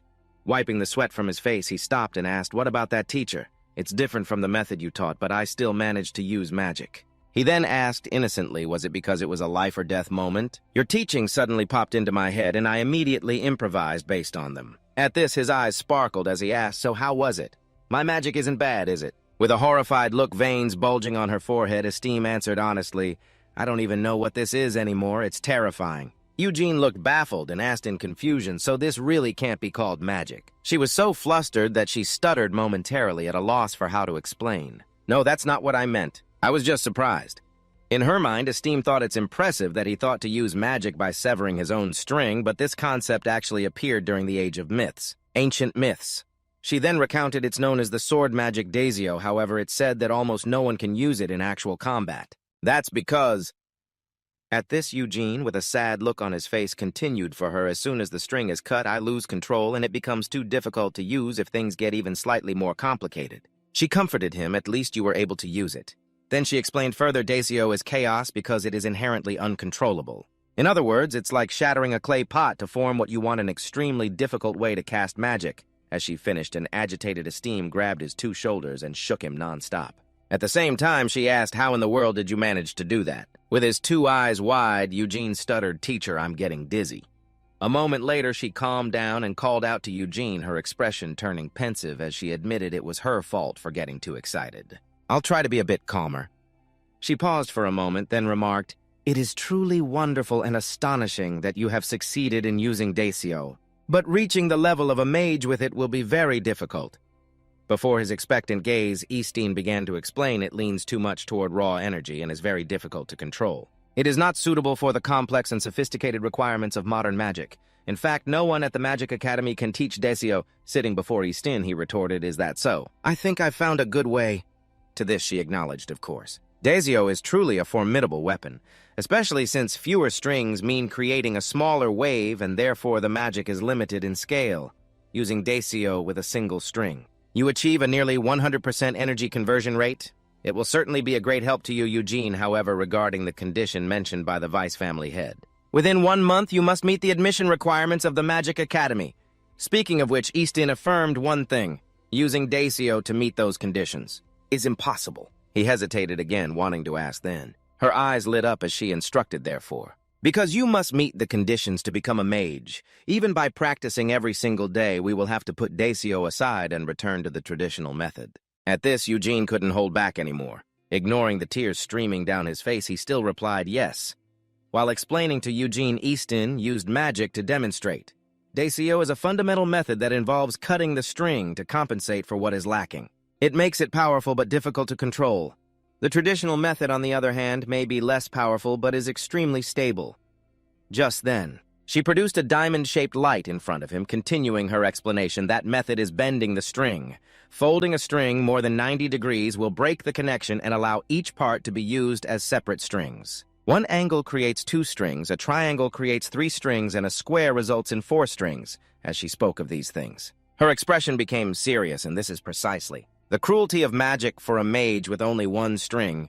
Eugene also listened very attentively, trying not to miss a single word. She had mentioned before that for a string's vibration to become magic, it needs at least 4 strings to create harmony. Therefore, with 4 innate strings, one can use magic easily. And even with just 2 strings, you can perform magic by creating an angle, but you, Eugene, need to create a square to use magic. This is a great injustice. At this, she even cited that many mages don't achieve a triangle in their entire lifetime, let alone a square. Even in the history of the Magic Academy, it is rare for a student to complete a square. However, Eugene, because you were born with 1 string, you must achieve a square just to begin learning magic. The starting path for someone with 1 string is that different. At this point, Easton faced reality and admitted that is why I said becoming a mage was basically impossible for you. But it seems I was wrong. After hearing this, Eugene looked a bit flustered and chuckled. Her melodious voice still echoed in his ear. Although you may not follow the conventional rules, you have succeeded in making Dacio work and using magic on your own. I underestimated your talent, Eugene. At this moment, Easton took his hand and promised, if it's you, you can definitely achieve a square in the remaining time. I will teach you everything I know. He smiled brightly and opened his mouth to thank his teacher. Suddenly, a ray of light shone from his clasped hand at that moment. Eugene admitted, but I missed the right moment to say this. The truth is, he happily presented a square in front of her, saying, I've already achieved a square. To her surprise, he explained, Dacio gave me the feel for it. And after I found that feeling again and tried it, it worked. So now I can learn magic, right? Easton was so shocked she froze with her 2 eyes wide open, forgetting to react. He called out to his teacher, who suddenly shrieked with excitement and grabbed his tiny hand the next second. It's confirmed. Of course you can learn magic, Eugene. You truly are a child blessed by the love of the god Phelan. Returning home that day, he was so happy, sitting with his chin in his hand, smiling to himself while constantly muttering the 2 words magic. Taya, who had appeared by his side at some point, startled him by calling out loudly, Young master. He looked at her and she asked, What are you pondering? You've been grinning from ear to ear all day, not noticing anyone else. He stammered an apology as his 2 eyes went wide, looking at Jean, praising her. Good heavens, Jean, I almost didn't recognize you. You look amazing, all dressed up. The little girl politely greeted, Hello, young master. He then looked suspiciously at Taya. But these clothes, don't tell me. Before he could finish his thought, Taya confirmed, That's right, you've guessed correctly. It seems this child is exceptionally bright for her age, so the family head decided to take her on as a servant. A remarkable achievement at 5 years old. He looked at Taya, then squatted down next to Jean. Eugene was very happy to hear this news. Really? That's wonderful! The little girl smiled brightly and said, It's all thanks to you, young master. She then happily reported, The villagers you saved are also recovering well. This came as a small surprise to him. Eugene suddenly remembered what Rob had said: the village would be destroyed and its people would be exiled or sentenced to forced labor. He then asked worriedly, So what about those villagers? Taya replied with her 2 hands behind her back. The villagers were sentenced to forced labor. Once they've recovered, they will work at Bill's farm. This stunned Eugene. What forced labor? She winked playfully and explained, Although forced labor sounds scary, the punishment is actually very lenient. Farm work is difficult, but it's 100 times better than slash-and-burn agriculture, and the kind Bill has promised to help them adjust to the work. Hearing this, he felt more relieved, Taya continued, and apparently stories of the young master's bravery have spread all over town. The elders also seem to intend to show their gratitude, he exclaimed joyfully. Oh my God, with all these amazing things happening, I'll remember this day for the rest of my life. Jean chimed in, Me too. But while the 2 of them were celebrating, Taya's expression turned serious. She suddenly spoke up, Young master, I didn't want to mention this while you're in such a good mood, but there is one more thing. He looked back and asked, What is it? She announced curtly, The vice head of the family wants to see you today. At that moment, the smile on his lips vanished. The thought of his brother's cold voice sent shivers down his spine. Eugene, your recklessness in the demon hunt will be discussed after the family council meeting. His face was now covered in sweat as he confirmed, My brother wants to talk to me. In a very dark hallway, Eugene walked timidly behind his brother. Suddenly, his brother turned his head, making Eugene jump. Hindle looked at him with sharp eyes and spoke. I thought you were all right, but you're shivering. That can happen if you're low on syrup. We can talk later, you should get more rest. He quickly explained, it's not that. Eugene spoke hesitantly, his eyes still not daring to meet his brother's. It's just, I was thinking about being scolded. Hindle asked, slightly surprised, scolded. He then coldly affirmed, of course. I cannot simply overlook such a reckless act. His voice trembling with sincerity, Eugene said, I'm sorry I was prepared for this. Then Hindle remarked, however, your courageous actions are certainly an example for the family. He asked back happily, really? Just as a spark of joy ignited in his heart, Hindle heartlessly extinguished it. If you weren't only 13 years old, Eugene. He immediately apologized, I'm very sorry. Then his brother's voice rang out steadily. Despite your youth, you have shown the courage and responsibility of a Folivia. He replied cheerfully, thank you, brother.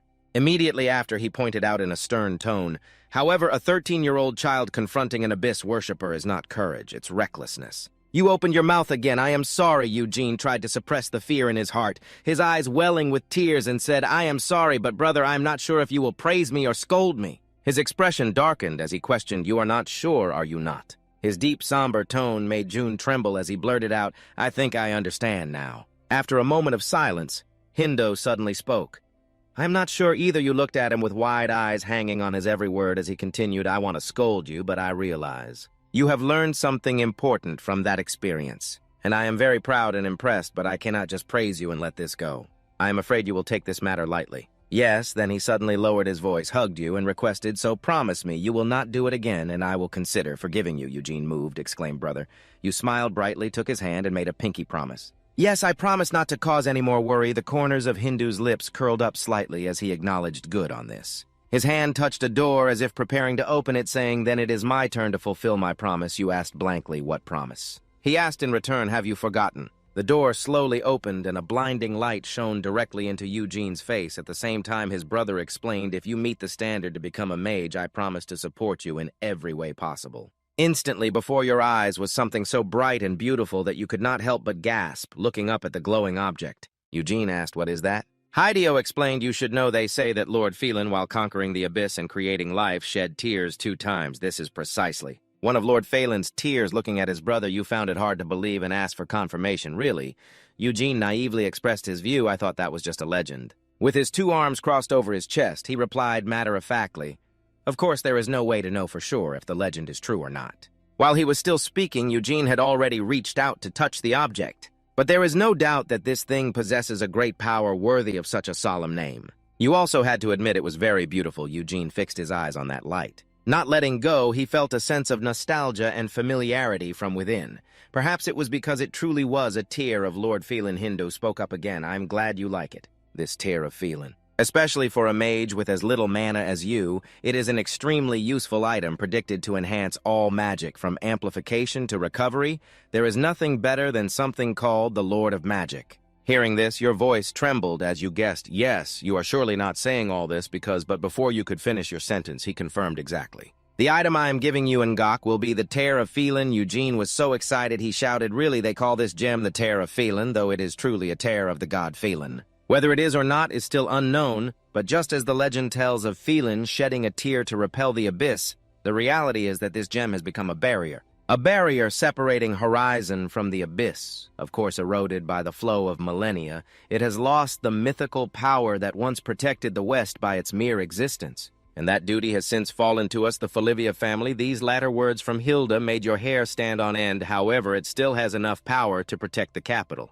It acts as a guardian stone. What would you do if I gave you a guardian stone that is still performing its duty? My dear Jin, after hearing this, immediately shouted in his face, questioning him. Have you lost your mind? Even if you're my own brother, I can't just carelessly give away something like that. He very calmly explained his intentions. Hyo Jin stopped mid-sentence, scratching his head in slight confusion. Of course I didn't intend to give you the whole thing. His voice trailed off towards the end. Even if I did, how could you carry something so large? What I'm going to give you is much smaller. Eugene suddenly understood. Right, of course I misunderstood. Just then a small box appeared in Hindel's hand. What I'm giving you is this. It's an item created by the most skilled craftsman using a Terra Phelan. When I heard from the teacher that you only have 1 second, this was the first thing that came to my mind. As I said before, a Terra Phelan enhances all kinds of magic, so there is no item in this world more suitable for your case. Hesitating to reach out for it, he asked again, "Am I really allowed to accept this? To be blunt, I'm not a mage yet." Hideo smiled encouragingly. "Consider it an advance gift because I believe you'll achieve it in the remaining time moved." He was speechless and just called out brother. Taking the box from his brother, he smiled and thanked him, promising that he would definitely become a mage and live up to his expectations on a beautiful day. A glass of water was brought out under the scorching sun. The glass was very full. Eugene struggled for a long time to freeze it, but looking at the resulting shape, he was utterly bewildered. "What kind of shape is this?" And Easton seemed very pleased, clapping her hands. "You finally succeeded in freezing it." He was sweating, yes. "But I'm not sure if I can call this a success. It's hard to create ice without water, and it's not really the shape I wanted." Looking at what he had created, she remarked, "It's always like that at the beginning. In addition, this shape is due to the influence of the terraphelan. It amplifies the vibrations of the strings. You'll get used to it. Anyway, to receive a terraphelan as a starting gift for magic, even princes would have a hard time getting a gift. As luxurious as this for an introduction, then she began to estimate its value for one of this size. It's probably worth at least 2 castles. That's the Falivia family for you." His eyes widened as he asked, "This little thing is worth 2 castles, but she asserted little you say. It's not easy to find a pure gem of this size." He was so surprised that he exclaimed, "Good heavens, our family is much richer than I thought." Easton smiled gently and guessed, "You must have been shocked because you didn't know how precious it was. Weren't you? It's to be expected. It's understandable after all. After all, it is the most precious gem in the world." He smiled and replied, "Yes." Then he heard someone say that the most precious gems in the world were buried deep inside the castle, piled up like mountains. Then she pointed and suggested, "Now let's get back to discussing magic. Yes, let's." Her hand reached for the block of ice again as she said, "Eugene, you might be disappointed with the shape you created, but your magic was actually a wonderful success. The essence of ice magic isn't the ice itself, but the coldness. Using the water around you is nothing to be ashamed of. That's exactly what mages do at the elementary level, since you can't create negative energy. You need to control the surrounding environment with your magic to create a space with sub-zero temperatures. Therefore, at the elementary level, only those who can control their surroundings can truly succeed in ice magic. That's why the academic world highly regards those who have mastered ice magic by advancing from the basics of magic." The moment she finished speaking, she astonished him by creating an ice rose in her hand and saying they are called rose mages. She gave it to him as a token of congratulations. "Congratulations, you've officially become a mage, Eugene." Now holding a piece of paper, she thought to herself, there are only 2 days left. One must admit for someone so confident in their bet. The time was quite tight, but images from the past resurfaced in her mind. When Easton discovered he only had 1 second, she had told him, "I'm sorry. Eugene, 1 second means you can't become a mage." Then she remembered the determined look in his eyes to become a mage back then. After all, you had 1 month. Even when you were discouraged by only having 1 second, you wanted something you wouldn't regret. After everything that happened, she acknowledged how much had happened, and how many impossible things you have overcome. "You might think you were simply taught by me, but over the past month, Eugene, I have also learned a lot from you. I hope these days will continue even at the Magic Academy." At this point, Easton handed him a file. "Here, take it. This is the recommendation letter and the certificate I promised." He took it with both hands, his eyes beginning to well up with tears. "Eugene, I'm sure you will do well on the entrance exam." Overcome with emotion, he lunged forward to hug her. "Thank you. Thank you so much." Patting his head, she consoled him, "Don't cry." Suddenly, Easton flashed a mischievous smile. "The real magic only begins now." The scene changes to his house, where Idea opens the recommendation letter and exclaims, "It's incredible that you became a mage in just 1 month, especially with the disadvantage of only having 1 second. If it were anyone else, I wouldn't have believed it even if I saw it with my own 2 eyes." Eugene smiled, brightly abashed. "Don't praise me so much." At this moment, his eyes shone with anticipation. "I'm finally on the same starting line as everyone else. The real beginning starts now." His uncle smiled with satisfaction. He praised, "As always, you're so mature." Suddenly, Eugene remembered what his teacher had taught him. Magic is a study that has a beginning but never an end. From a prospective student to a graduate, you must continue to strive.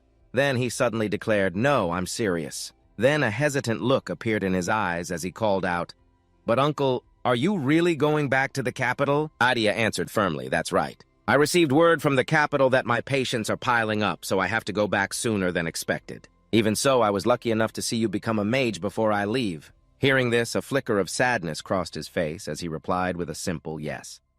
Taking a sip from his hot drink, his uncle then asked cheerfully why the long face. "Are you sad because I'm leaving?" Suddenly he shook his head frantically, startling his uncle and making him spit out his drink. "No," Idia explained awkwardly, "I just thought, I'm not a 7-year-old kid anymore and I'm too old to miss you." Then he suddenly said, "I will go to the capital myself." He smiled and explained, "I'll get into the Magic Academy and go to the capital so we can meet there anytime." His uncle's expression was unreadable, a mix of joy and sorrow. That would truly be a dream come true. Eugene affirmed it's not a dream. As they were talking, Tae suddenly burst in, shouting, "Young master." He sat up a little straighter. "What is it? What's happening?" Tae replied cryptically, "It's a disaster. The Countess is on her way back here." This made Eugene's eyes widen in surprise. What then? His expression shifted to joy as he confirmed, "Really, Mother is coming back." Hearing this name, Idia's face darkened. "Scotty is..." Eugene suddenly wondered. Mother definitely said, "If you are stronger, you are to crawl over here." What else could it be about? This made him ask in surprise what Taya replied, "I'm not sure. It could just be one of her whims." Eugene naively raised the issue. "But why do you look so scared?" As if a demon has possessed him. He answered sincerely, "Because the Countess is more terrifying than any demon." At the same time, Idia's brows furrowed tightly. The scene changes to a place where people were hung on 10 racks. Someone's voice rang out, "How unexpected. I never thought." "You were the one who called us all here." The Dark Witch sat imposingly and questioned the fall of Folivia. "Wasn't that something you wanted to achieve with your own hands? So you've changed your mind?" And then Idia answered firmly, "I have not changed my mind. It's just that the circumstances have changed." Odie continued, "For him, the circumstances began to change from the moment you killed the king." "Do you realize the immense effort it took to sacrifice thousands of people without Folivia noticing?" Idia coldly sneered, "A king is nothing more than a corpse. Rotting away for thousands of years, such a trivial matter isn't even worth my explanation." He was provoked by these words. "Trivial, huh? The fact that you killed the king was also witnessed by the prophet." Suddenly, the Dark Witch's human cushion spoke up loudly. "That's enough." Odie also took the opportunity to scold you disrespectful thing and then announced, "Scotty has returned." This stunned every single person present. Stunned. What Scotty Odie couldn't hide his surprise, stammering, "She's here. But the last time that woman was seen was in the Southern Islands." "How could she?" Idia replied, "I don't know. Perhaps she crossed the sea. I'm not that surprised. The problem is, Scotty is on her way. If we want to resolve everything before the prophesied day, we can't just idly wait and let Scotty come and go as she pleases." Hearing this, the Dark Witch spoke up. "So that's why you gathered us?" She then questioned, "Are you planning to assassinate Scotty now? If so, I welcome this opportunity." "After all, I've been wanting to kill another great hero," Idia replied coldly. "I'm sorry, but you're wrong. I have no intention of making a foolish gamble that could get 2 or 3 of us killed just to kill one person. We will avoid Scotty and launch a surprise attack to destroy Phelan's Tear. That is all you need to know." Idia asserted, "Everything else has been prepared according to the plan. All that's left is to execute it." Odie confirmed, "That means the appointed day is finally here." The Dark Witch chimed in excitedly. "So when do we proceed?" His face turned sinister as he answered, "Tomorrow night." At this moment, Eugene's expression was terrible. War. Taya and Jean were struggling with armfuls of items looking extremely urgent. "Put the fragile things in the armory. To the training grounds." He stood there observing his surroundings. "I see. War has broken out." While he stood there dumbfounded, the servants were shouting at each other. "Move that first, no this one." "I see." Eugene spoke up. "Taya, what's going on? Why is everyone in such a frenzy? Are we being invaded by monsters or something?" His face was ashen. He didn't answer, but instead questioned back, "Do you really need to ask, my lord?" Thinking of that figure. Taya asserted, "It's worse than any monster. The Countess is coming." Remember, Eugene was surprised. "Really? It's all for Mother, isn't it?" Although Mother is a bit overzealous, isn't this an overreaction? Tai A squinted his eyes to confirm, hesitating a bit too much, and Tai A reminded him, "But is that the reason you came here to ask me about that? You are delaying a busy person." Eugene innocently affirmed, "Oh right, I came to ask about this." Remembering earlier when he went to find Uncle alone, he discovered the room was completely empty. Where did Uncle Idia go? His room was empty when I checked, that's what Tai A told me, and he wouldn't leave without saying goodbye. He was expelled, so there was no time to say goodbye. This made him widen his eyes, wondering expelled. Taya hurriedly covered his mouth. "No, I just misspoke." In Eugene's mind, it became clear that Uncle didn't return because of the piled-up patients, but rather because he was expelled. At the same time, the Heindel side was busy with a stack of documents on the table. He was drawn by a knock on the door and saw Eugene enter. He casually urged, "Eugene, I don't know what you want to say, but can you make it brief?" "As you can see." For Mother, everything gets piled up as if we are preparing for war. He opened his mouth to question his brother.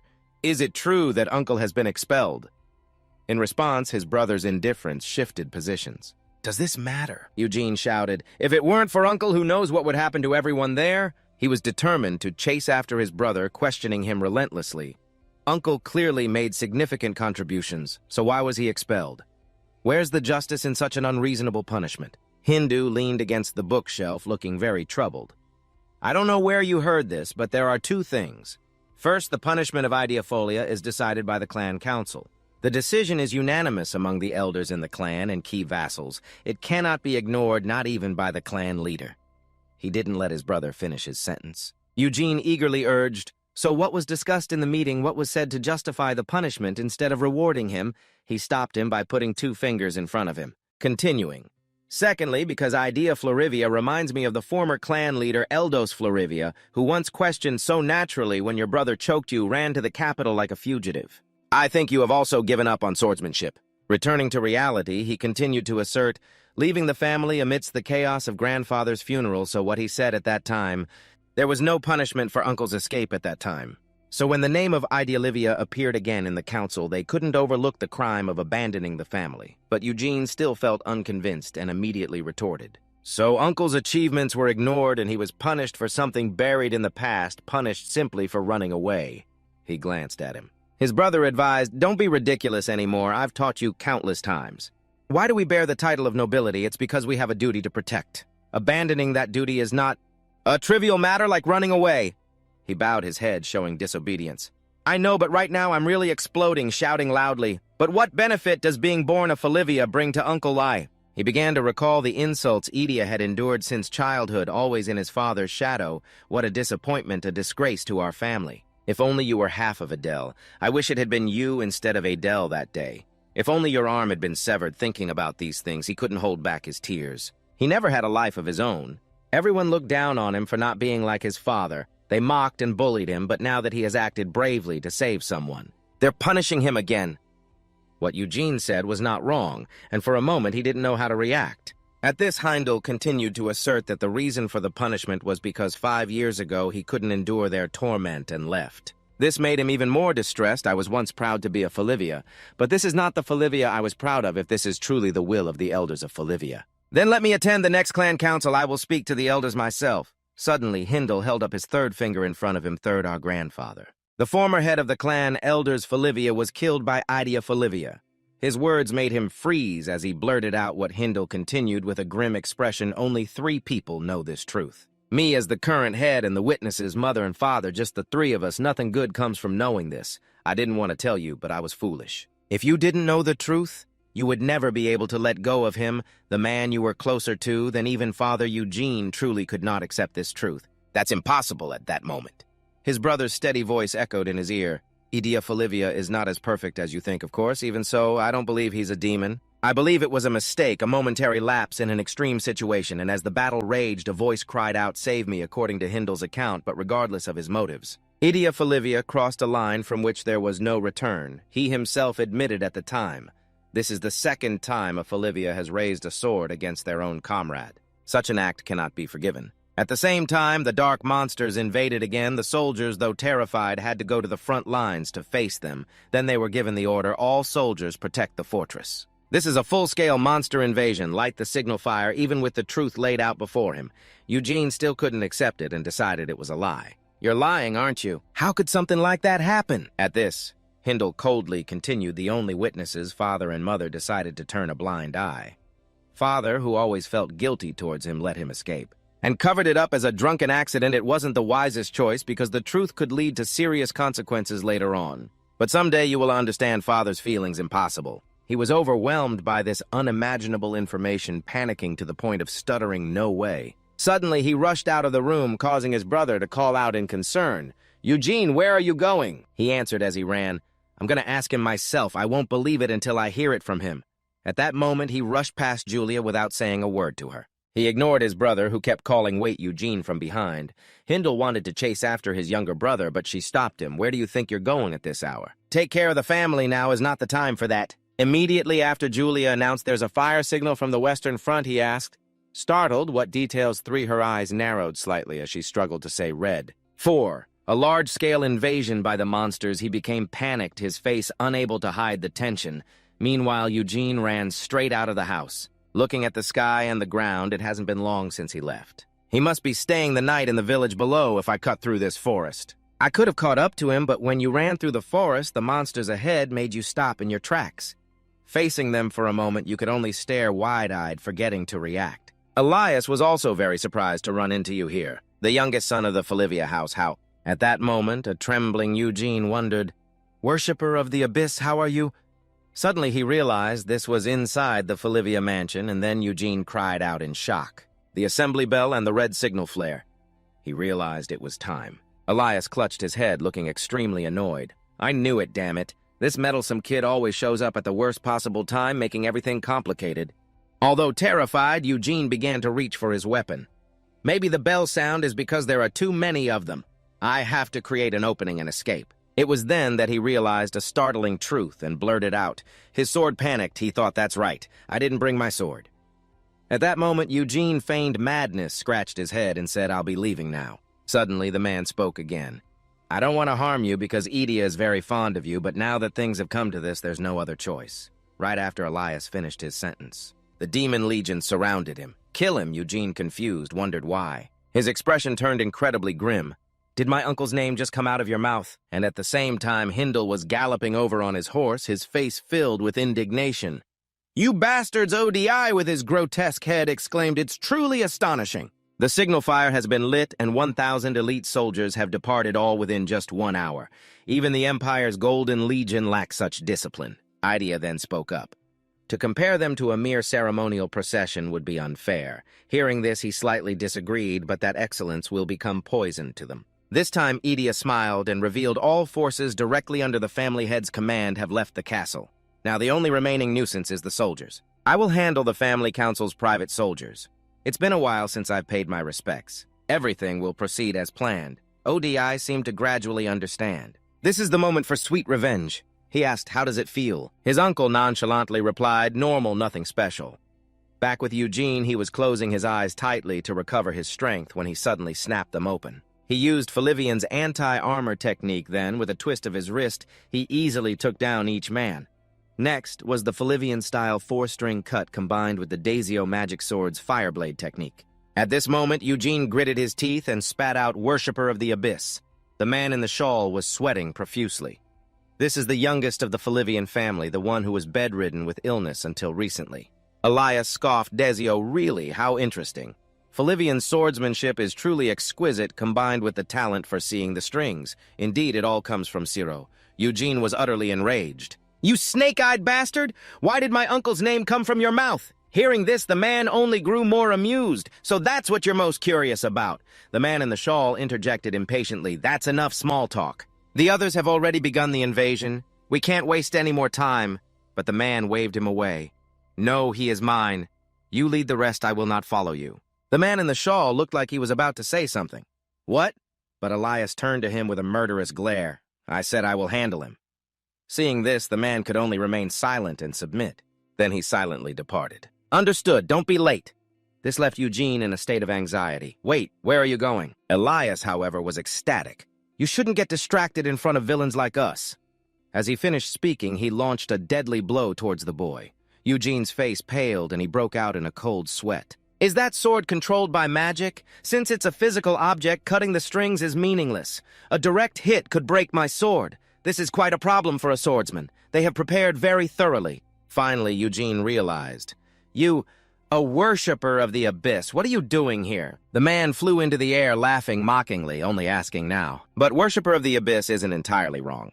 However, I prefer another name. By the great prophet and his apostles on his behalf, we have been reborn as the Eternal Mechanism." Hearing this, Eugene's eyebrows knitted together.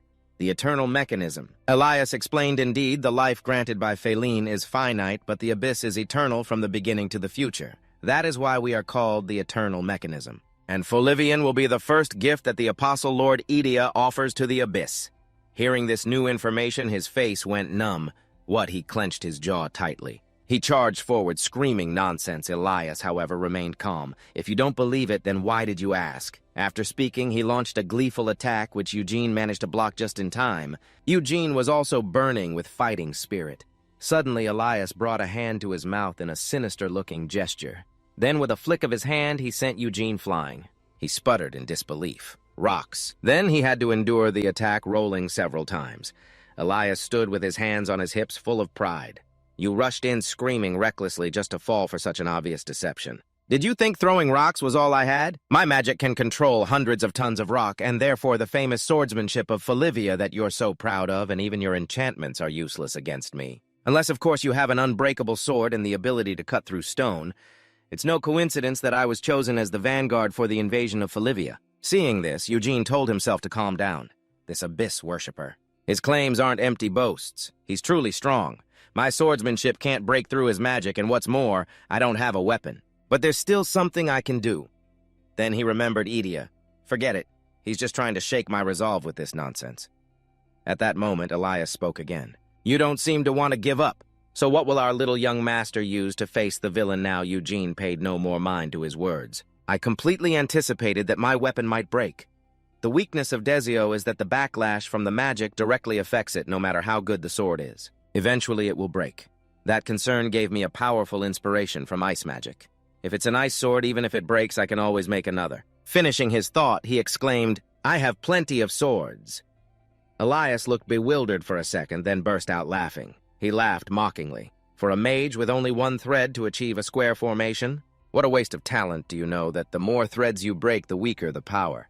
If you had even 2 threads, you could have formed a true claymore. But with just 1 thread, all you can create is a small dagger. This reality is precisely why a mage's potential is determined by the number of innate threads they have. Since you've shown me something interesting, I'll show you my full power in return. The maximum number of threads a person can have is 10, and I have 9. Let me show you the difference in our levels. Fires covered the entire village. The captain yelled, Where the hell did those bastards come from? Teams 1 and 3, you're in charge of evacuating the civilians? He shouted. They're exploiting a gap in our forces. This won't be over quickly, the soldiers replied.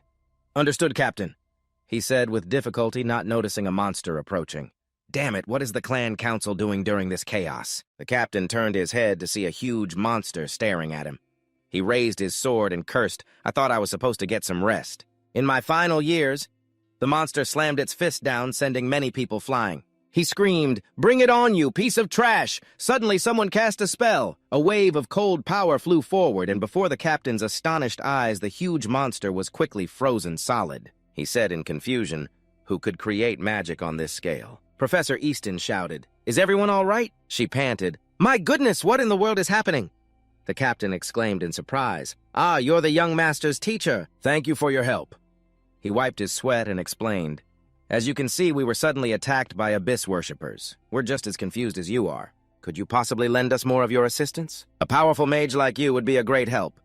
Christine nervously clutched her hat. She stammered, Yes, I'll do my best. It's only natural. But fighting is completely foreign to me except for play fighting with my pet. Fuji is very fierce but cute.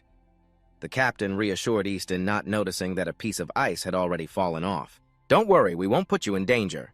Even just supporting us with magic would be... The monster suddenly broke through the ice. It let out a roar and charged at the two of them. She screamed in terror while he cursed, Damn it, just as I was saying that. Suddenly a flash of light blazed from the sky. A streak of light shot straight into the monster's head and landed beside the two of them. Both were left gaping as a red-haired person touched down before the collapsing monster. Julia asked, Are you all right, Easton? The captain replied, Thank you, Julia. Suddenly, with a cry, Easton remembered the scene from that day. Julia roared angrily, She's just a mere sorceress. What could she possibly know about the master? She silently prayed, Please don't let me mess this up. Easton chuckled and said it was a blessing in disguise that you weren't assigned to the vanguard and got to stay behind. Julia explained that's because the clan head entrusted the young master to me. She scratched her head, wondering it seems he ran off to find Idea, but where could he have gone? Easton jumped and shouted what Eugene, pointing ahead, Julia said, What are we going to do now? If the boy chased after Idea, then he must have headed to the village down that path. The words were barely out of her mouth when the area exploded. She stammered, What was that? Gritting her teeth, she cried out. Young Master Elias was frantically unleashing his power. Eugene struggled to defend himself as a light flashed in his eyes. A surge of power materialized in his hand as he said again. The man squinted at Eugene and thought impossible. This young master. He's creating an ice sword with a square using Dacio and remaking it every time it shatters. Is such a miracle even possible for a human? Elias looked at those glowing earrings. He sank into thought. Phelan's tear. If I leave him be, he could keep this up all day long? Elias smirked, raising his hand and thinking, however, the 1-second limit is all too clear. Blue rays of light shot straight at Eugene. He couldn't dodge in time and was hit in the shoulder, spitting out a mouthful of blood. An invisible trajectory of power then struck Eugene in the back. It sent him crashing to the ground. Eugene coughed up blood, his eyes rolling back as he struggled to think from the side. Elias approached with glowing strings on his hands and said smugly, "There are more strings." It's not simply about having more power. The strings can be compared to hands. He raised a hand, explaining, so if you have about 9 hands and use 8, you still have 1 left to attack from behind. Eugene's eyes widened in thought this is. Elias spread his arms and countless large rocks hurtled toward him.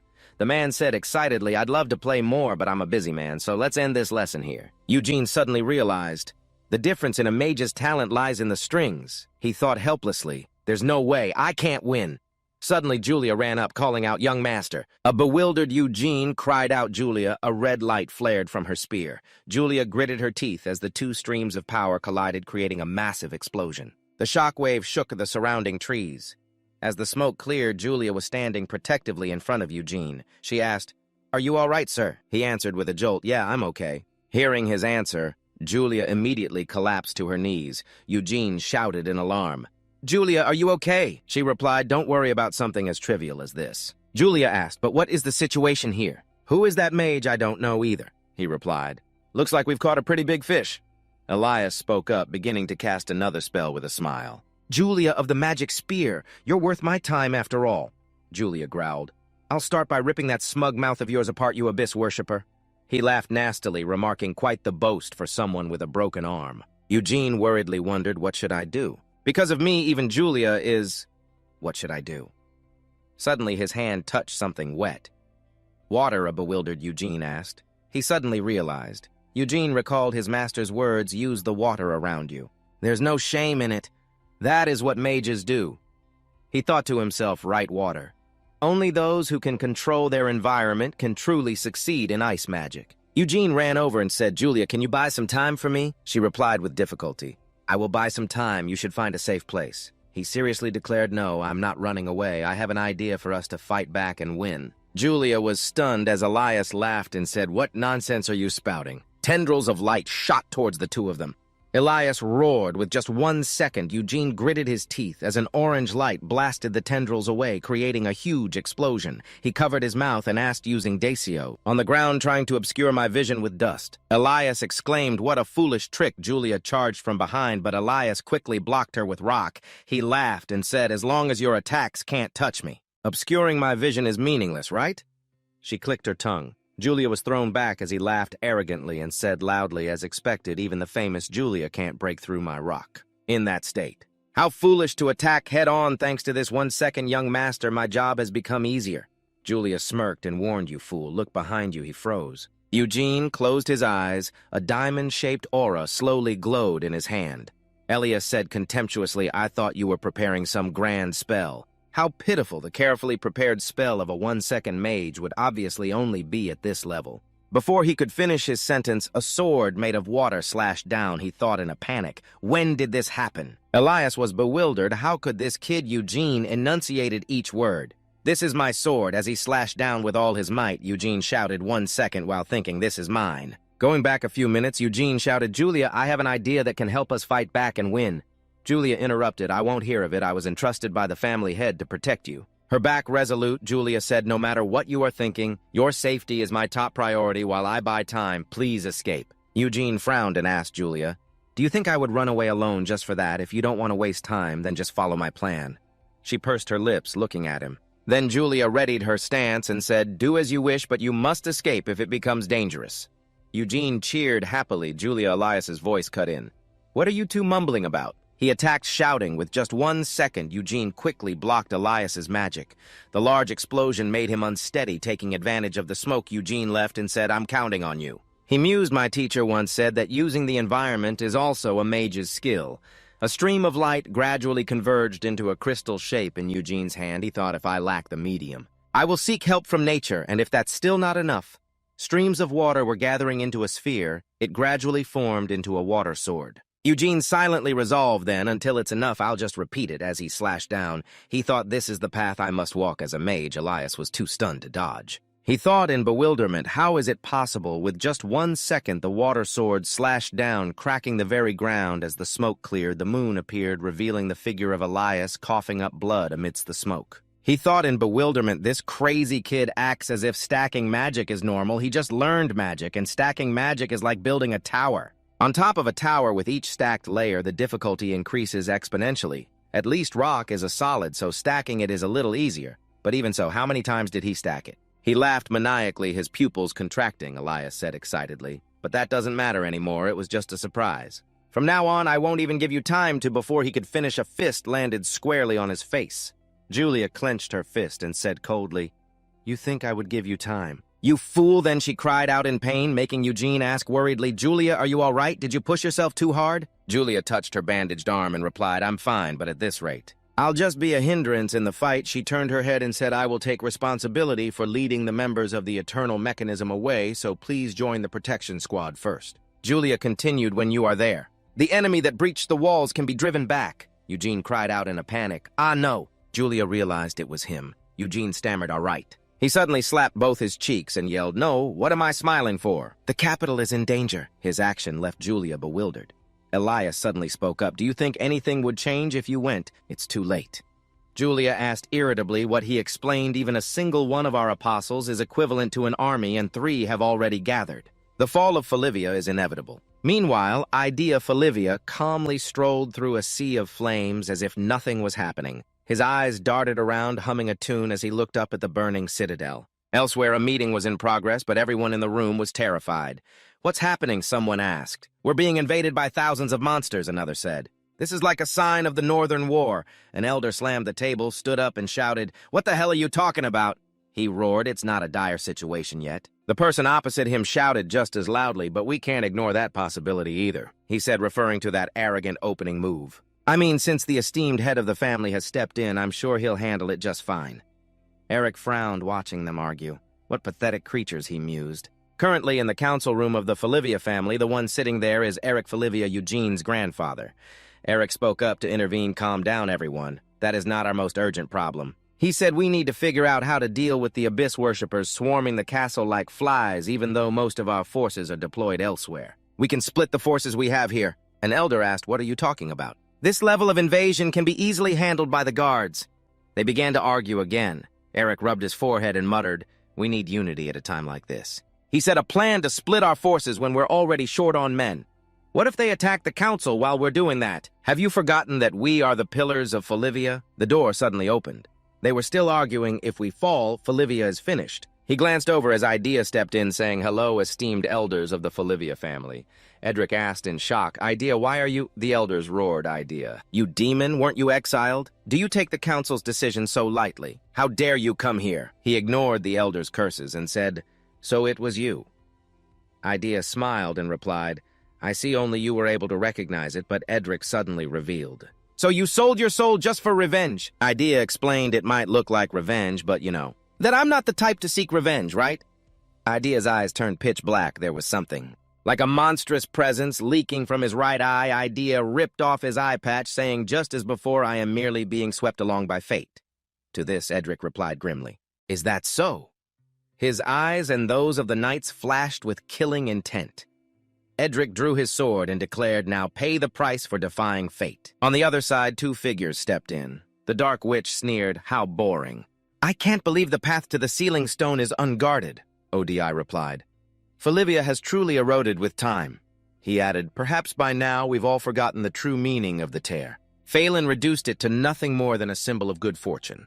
Lucky for us. She raised her hand, lamenting, But it's so dreary. This place is too dark. A blue spark appeared on the witch's finger. I need light, she said, and the light flared up. Hindel appeared from behind the Dark Witch. His eyes flashed with killing intent. So you also seek light in the darkness?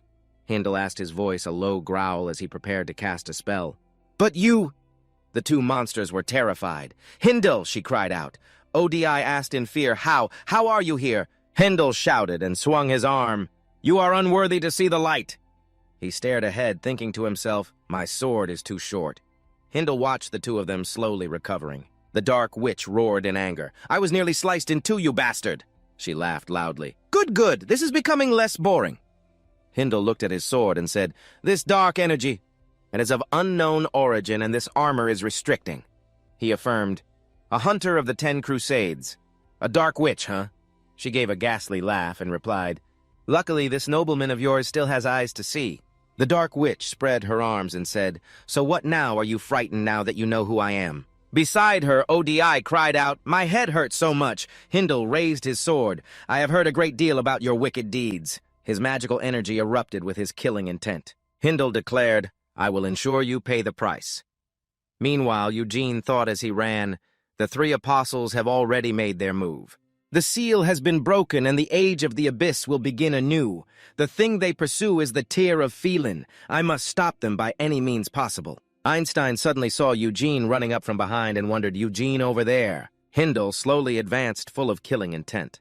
ODI called out in fear, "Hindle." He asked, "How can you be here? Aren't you supposed to be commanding the army in the battle?" Hindle replied coldly, "I knew you scum had been plotting for some time.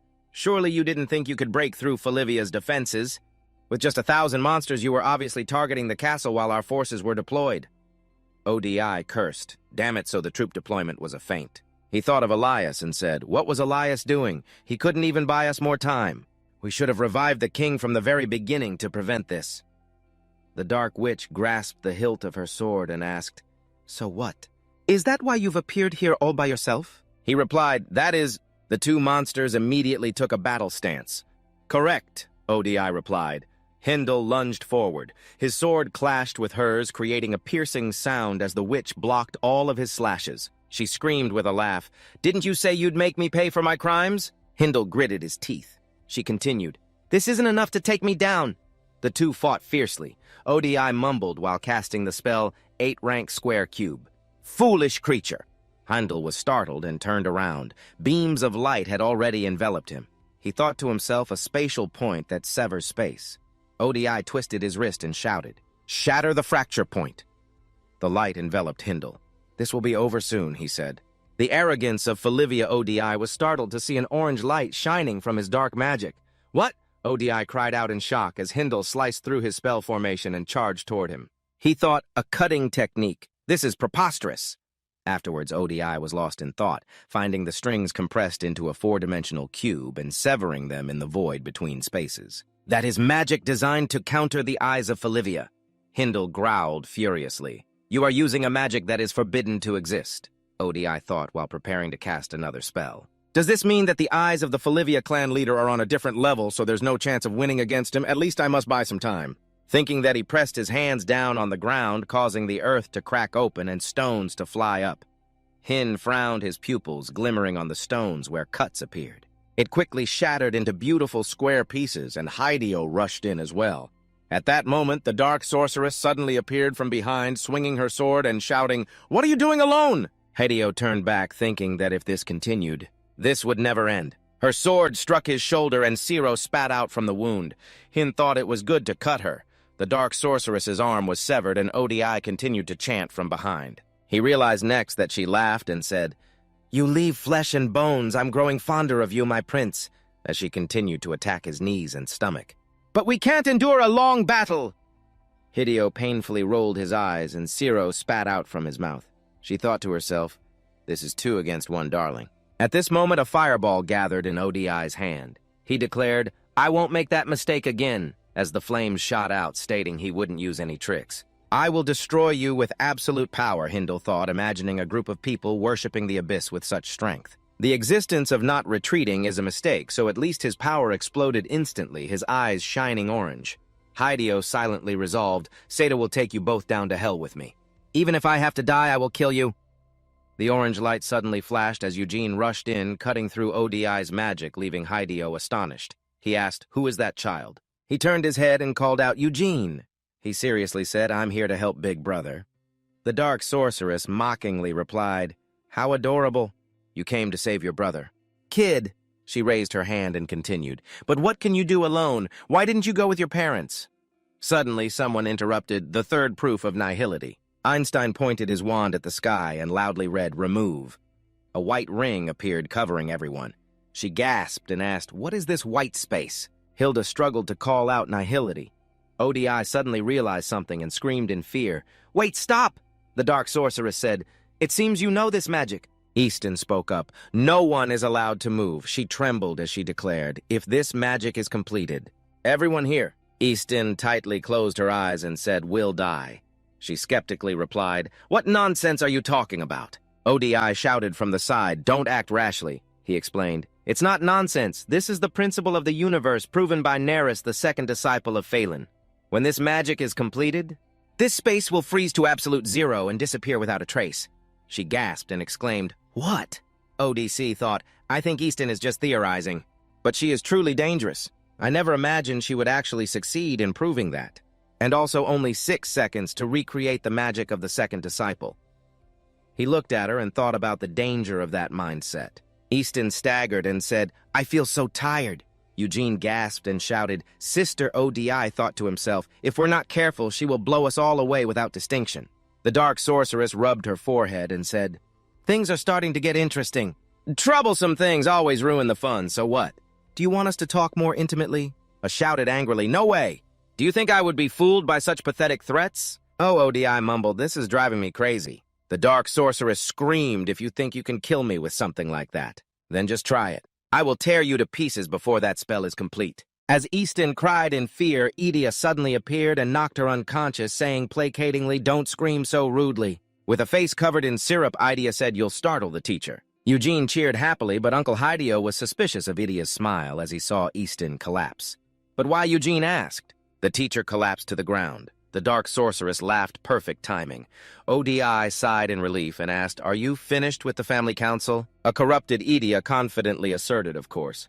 There isn't a single one left. I've dealt with them all." Those words immediately made Eugene's face darken. "What?" He clenched his fists and gritted out, "Don't say such strange things. Everyone has only been bad-mouthing you today. I'm so confused." Eugene forced a disbelieving smile. There must be some misunderstanding. "Right, it has to be." Hideo realized what was happening, his eyes widening as he turned to see Edea pull the syrup from the wound on his neck, stretching it into a sharp metal blade. "Good," he said, slashing down with his fingertip. Hideo lunged to shield him, and as Eugene fell back, Hideo took the metal blade straight through his chest. Eugene watched as Hideo endured the torture. "How can I accept this betrayal? How did this happen?" The dark sorceress judged him with a bored look. "How arrogant while I'm suffering here. My arm has been cut off. But Idea just gave a token response. You've had a tough time, haven't you?" Suddenly a red, dark aura erupted from Hideo. His 2 eyes glowed red as he growled, "Come on. That's not something a doctor should say to his patient." The dark sorceress glanced back, sensing an incredibly powerful presence as he charged forward, the metal blade still piercing him. He delivered a clean slash across her. Eugene was too stunned to speak. The dark sorceress's eyes bulged in disbelief. This guy, how is he still alive with his heart pierced? Staring at Hideo's glowing red eyes, ODI began to tremble slightly. What is with that bizarre movement? It felt like a bad omen, yet he fearlessly yelled, "Get out of the way," as he formed another weapon from the wound in his side. Idea noted, "This is making maximum use of centrifugal force, Folivia." He was ready for revenge. His glasses began to glow. Skypitzer. An aerial battle began as he blocked the laser beams and charged straight at his opponent. And he slashed. A powerful red explosion erupted. ODI was in awe of the power from both sides. "This is insane." Hideo's form had completely changed. In a doubtful voice, someone asked, "He's still alive," but Idea, with a sinister smile, confirmed no. He's been dead for a long time. And immediately he collapsed to the ground unconscious. Seeing his brother die right before him, Eugene's terror peaked. His eyes filled with despair. The others stood there wondering, is he a zombie? No. It must be the strength of a berserker. They say that people from the north enter a combat state through self-hypnosis, embracing a frenzy. They won't die until the battle is over. And this man is at the very peak of that frenzy. The child of the red monster Scotty, a talented swordsman with the eyes of Folivia and the heart of a berserker. This could have been a disaster. Idea, being of the same bloodline, knew this well. The real disaster would be facing not just the son, but the mother as well. He then wiped his hands on his shirt collar. Hurry up and let's get this over with. The Dark Witch had something to ask before that. Watching Eugene next to Hindle, she asked for an opinion. What should we do with that child? He seems to have lost his mind. Should we kill him? That seemed to provoke Idea. He took a deep, calculating breath. That would be a problem. He suddenly placed a hand on the boy's shoulder, calling out in a savage voice, "My dear nephew," leaving her standing with her arms crossed, unwilling to say more. Back outside with the patrol team, they were bewildered by something mysterious that had rushed past. What just swept through here? Has this world been invaded by a new monster? None of that makes sense. There's only damage on the enemy's side. Another patrol group shouted a report to him from over here. Captain, there are signs that something terrible just passed through here. While the other two argued, "You idiot, if it's on our side, why would it destroy our city?" Then came the blunt reply, "Is that so?" Unlike their panic, the captain gently undid a button on his shirt and sighed in relief. This is the end. The reason was her figure standing tall in the light as she lifted Hindle. The Lady of Folivia has returned. The war between Scotty and Odie is not over yet. As he spread his hand to let energy flow through the crystal, the Dark Witch, who had been sitting for a while, yawned with such boredom that tears welled in her eyes as she asked, "Hey, Odie, I'm bored to death here. Is it over yet?" He immediately scolded her. What a stupid thing to say. Even if it's weakened. Do you think breaking feelings barrier by yourself is easy? Being scolded, she flailed her limbs and whined, "Be quiet. Damn, it's so boring." Ignoring her, Eugene sorrowfully rushed towards his uncle, catching Idea's attention. This must be a nightmare, right? This isn't happening, right? Then he even knelt and shouted, "Right, uncle." The villainous uncle smirked and replied, "I'm sorry about this." But Eugene couldn't hold back and screamed, "Don't just say you're sorry. Try to explain, uncle, why." Yet the moment his uncle stood up, his overwhelming presence answered for him. "This is all for you. You may feel confused and hate me right now. I understand." Not only that, but his eyes also revealed sheer terror. What Idia said in a pleading voice, "But please see this as the final request of a pathetic man. Just listen to your uncle once." Gripping both his shoulders, his uncle invited, "Let's go talk to the prophet together." And then Eugene felt as if he were falling into an abyss, while Idia laughed maniacally and emphasized, "You will understand everything." But the boy was still clear-headed, gritting his teeth as he retorted, "That's ridiculous. You've been tricked by the cult, uncle." Unable to hold back any longer, Eugene exploded, summoning a metal blade and charging. "For killing my brother," yet Idia just endured it without fighting back. At the same time, the Dark Witch made a swift move with her hand, but he noticed. "You witch, do you want to die?" She immediately asked coldly, "Are you crazy? You're bleeding." "You could even die. It's fine, though. Now I know how serious your obsession is. I won't kill the boy." And Eugene is screaming, "Let me go, but I won't let him get away after causing this wound." This is where the third party begins to show its true colors. You understand this, don't you? If you two don't cooperate, I'd rather just finish you both off and end this. Haunted by the boy, Idia clutched his wounded neck, ready to compromise, while Eugene struggled, yelling, "Let me go. I'll kill all the Abyss worshippers." "It's not just your uncle who's here," the Dark Witch said as she silenced him. "You are too, kiddo." Lifting Eugene up, she mused this cute face would look wonderful with a knife in its neck. "Perhaps you'd have grown up to be my type, but it seems your story ends here." Another shadow appeared, its voice startling. "Idia, you have an eye for quality. The only man as handsome as my youngest son. In this world is my husband." It was Eugene's mother, Scotty, hands in her pockets, declaring ironically, "Both of them are mine." Cornered, the witch's eyes widened, and she stammered, "What?" Seeing her son in danger, she smiled, but her voice was a warning that boy is mine, so take your hands off him.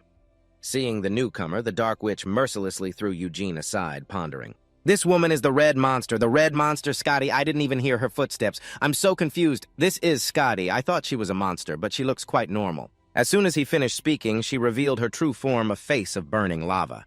Scotty grabbed the Dark Witch by the neck, making her pay for touching her son after being away for so long. "And the house is a mess. By the way, Idia, is this the work of our little crybaby lord?" Thinking he was seeing family again, her uncle chuckled in response. "Yeah, something like that." Idia welcomed his family member by drawing his weapon. "Long time no see, sister-in-law."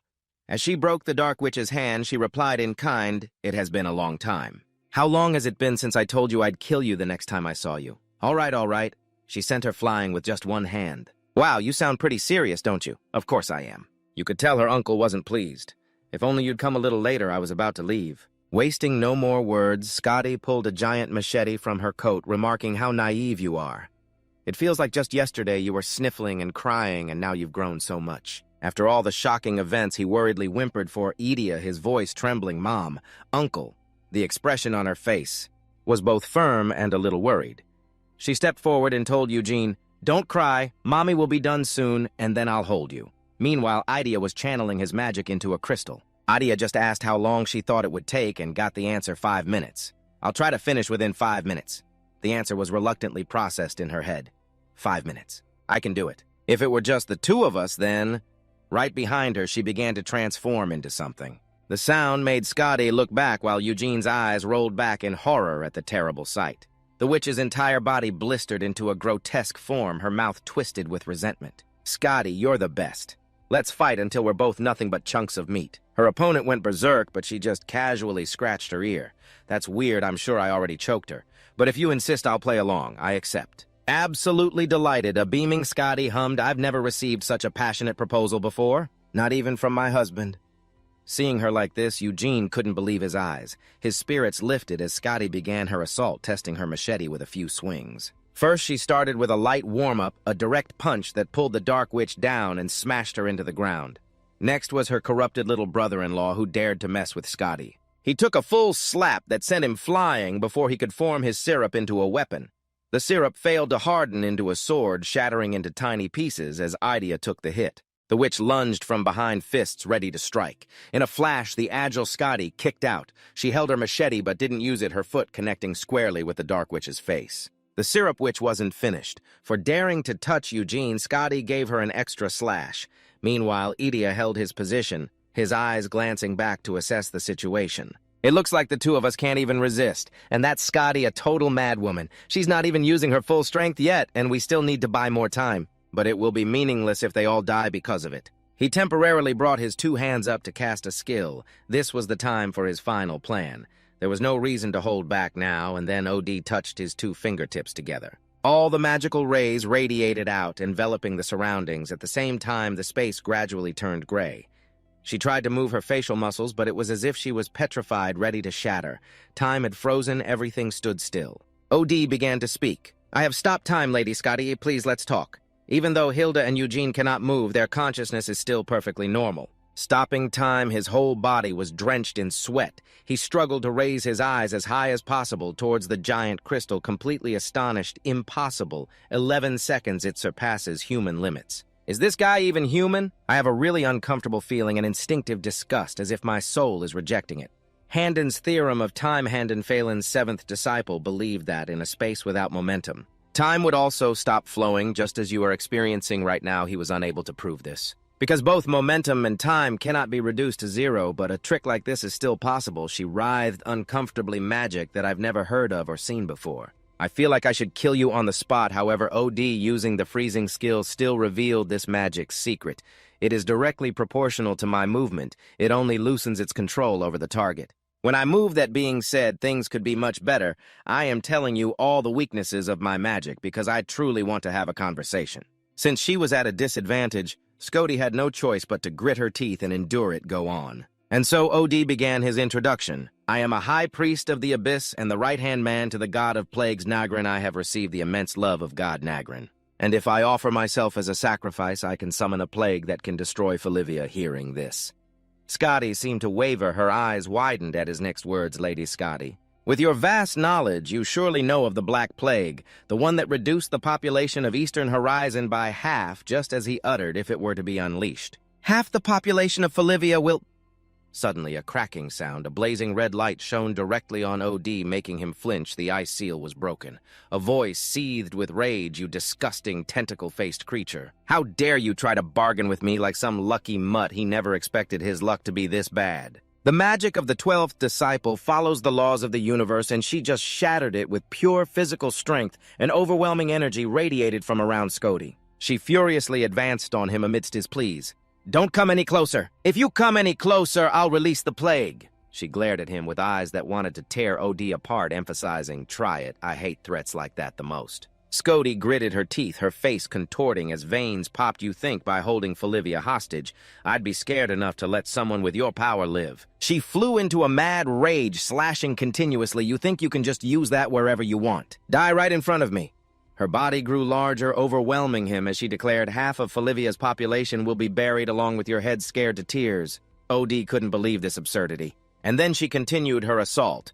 Both the Dark Wizard and Edia rushed forward yelling Scotty, but she wasn't afraid, muttering like parasites as she tightened her grip on her knife. Scotty had only one thought. I will split you in two and kill you at that moment. OD's two tightly clasped hands clenched, he commanded loudly. Stop, we have achieved our objective. A dark space full of eyes was revealed. OD announced we are retreating, separating space, breaking space-time. She hadn't considered this possibility and was truly shocked. The other group was drawn into the space. The bitter Dark Wizard shouted, Damn it, Scotty. I'll definitely kill you next time. He also managed to escape saying, I guess I'll see you next time, sister-in-law. She was so stunned, her confidence vanished, freezing on the spot a diversion space magic. He now had the upper hand, and mocked her arrogantly. You've made a fool of yourself. Scotty Fellin's tear was not within the area of frozen time. While we were talking, the dismantling process continued. She had let her guard down and was resentful. You still had enough power to carry out the dismantling process while using that magic. Meanwhile, OD declared with smug satisfaction. Phelan's tear is about to explode. The explosion will become legendary. Folivia will disappear without a single trace. You dare deceive me! Scotty grabbed his collar and cursed, you bastard. And Odie defiantly yelled, If that's what you want, I'll die right here. Then he even threatened, when I die, I will become the Black Plague and haunt Folivia like a ghost. Faced with a difficult situation, she had to judge calmly. A man with the potential to become a legend in the world of magic was throwing away his life to be bait. But that black thread was suddenly entwined by a golden light. What the hell is that light? The two threads gradually merged under Scotty's gaze. Someone's hand was casting that power. It was Eugene kneeling on the ground. He closed his eyes gently, releasing his magic power, which radiated out into brilliant, glorious wings, startling Scotty. Eugene, that's... And Odie quickly realized the change. The tear of Folivia is stabilizing. No, I can only force it to overload, and yet he's controlling the tear of Phelan on the verge of explosion. He was shocked, trying to reassure himself, no, it's not that kid controlling it. It's Phelan and his 12 disciples from the heavens. They're interfering through this child. I have to inform the prophet, at least one disciple. My own eyes have seen this. And so Odie activated a giant black hole. I'm sending it. Scotty, standing there, was also affected. She was slowly being pulled into the black hole, unable to understand her opponent's suicidal intent at this moment. But then her gaze shifted to Eugene. It doesn't matter. Eugene, who exactly are you? Eugene's eyes opened with a look of terror and rage. He sat up, clutching his head and screaming, startling Taya. He had a weapon in his hand. He shouted in frustration, I'll kill you! Taya quickly rushed in to hug Eugene, reassuring him, Young master, please calm down, it's all right now. With tears in his eyes, he looked at her and called out Taya. She hugged him, trembling as she comforted him. It's okay, it's all over now. The two of them hugged each other, sobbing. He just called out Taya. Suddenly, a shout startled them both. Son Eugene hastily opened the door and said, Mama's downstairs. Scotty leaned on the handle of her axe and yelled, You're awake! She glanced at him with a smirk and asked, If you're awake, you should report to your mother, right? Taya's face went pale, her mouth agape, while Eugene happily called out Mom again. She reached out her hand, smiled, and said, Come here. He scrambled towards her in a panic, pulling at his hair. Taya was startled and yelled, Young master, that's the old landing strip! She screamed as Eugene jumped into Scotty's chest. Her eyes went wide as she raised her hands and yelled, No, young master. You've been in bed for a whole week. You need to rest. The mother and son smiled and hugged each other. She doted on him like a beloved son.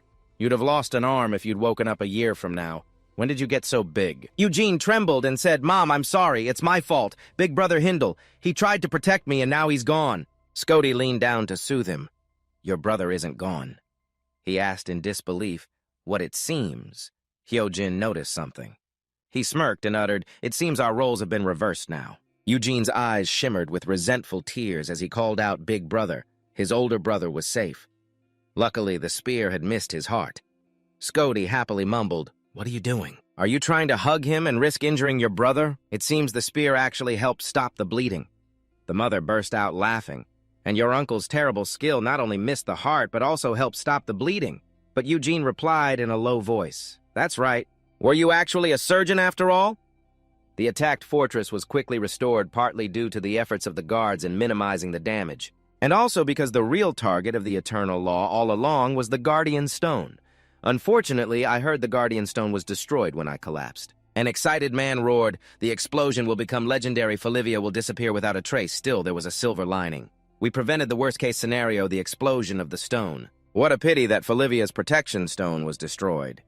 A concerned Scody asked, "You don't remember what happened?" Eugene replied in confusion, "Auntie, but it's not a big deal.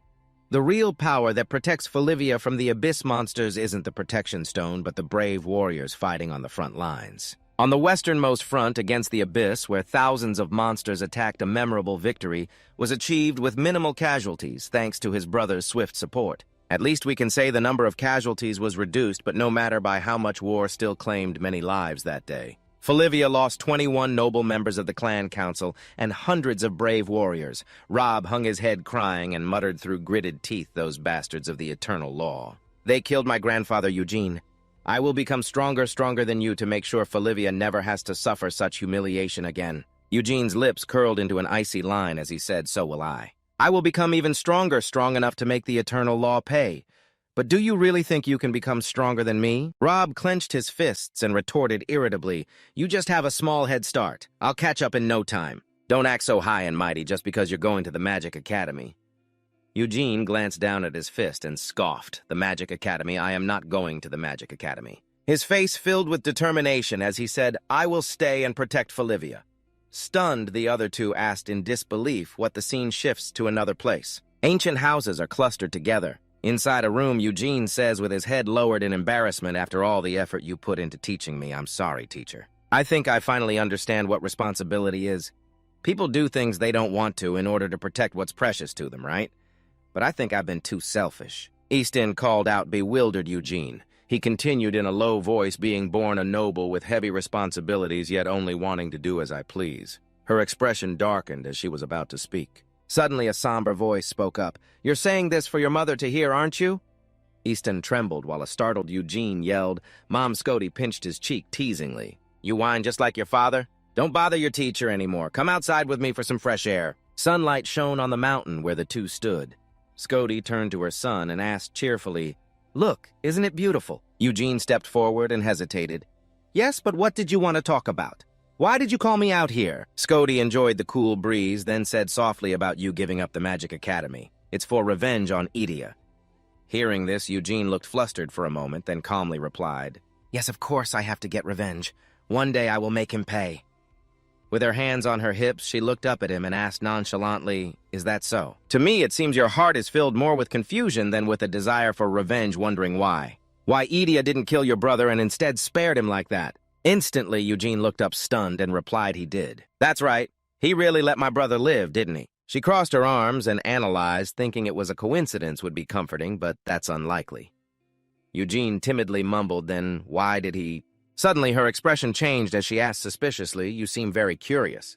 Confused, he replied, "I do." She gritted her teeth, glaring at him as she burst out, "He killed dozens of your relatives, and because of him, hundreds of warriors died." A chill went down Eugene's spine. She hit him as she scolded, "And yet you're more obsessed with the fact that he spared your brother. You claim you'll get revenge, but instead of fanning the flames of vengeance, you're busy looking for reasons to forgive him.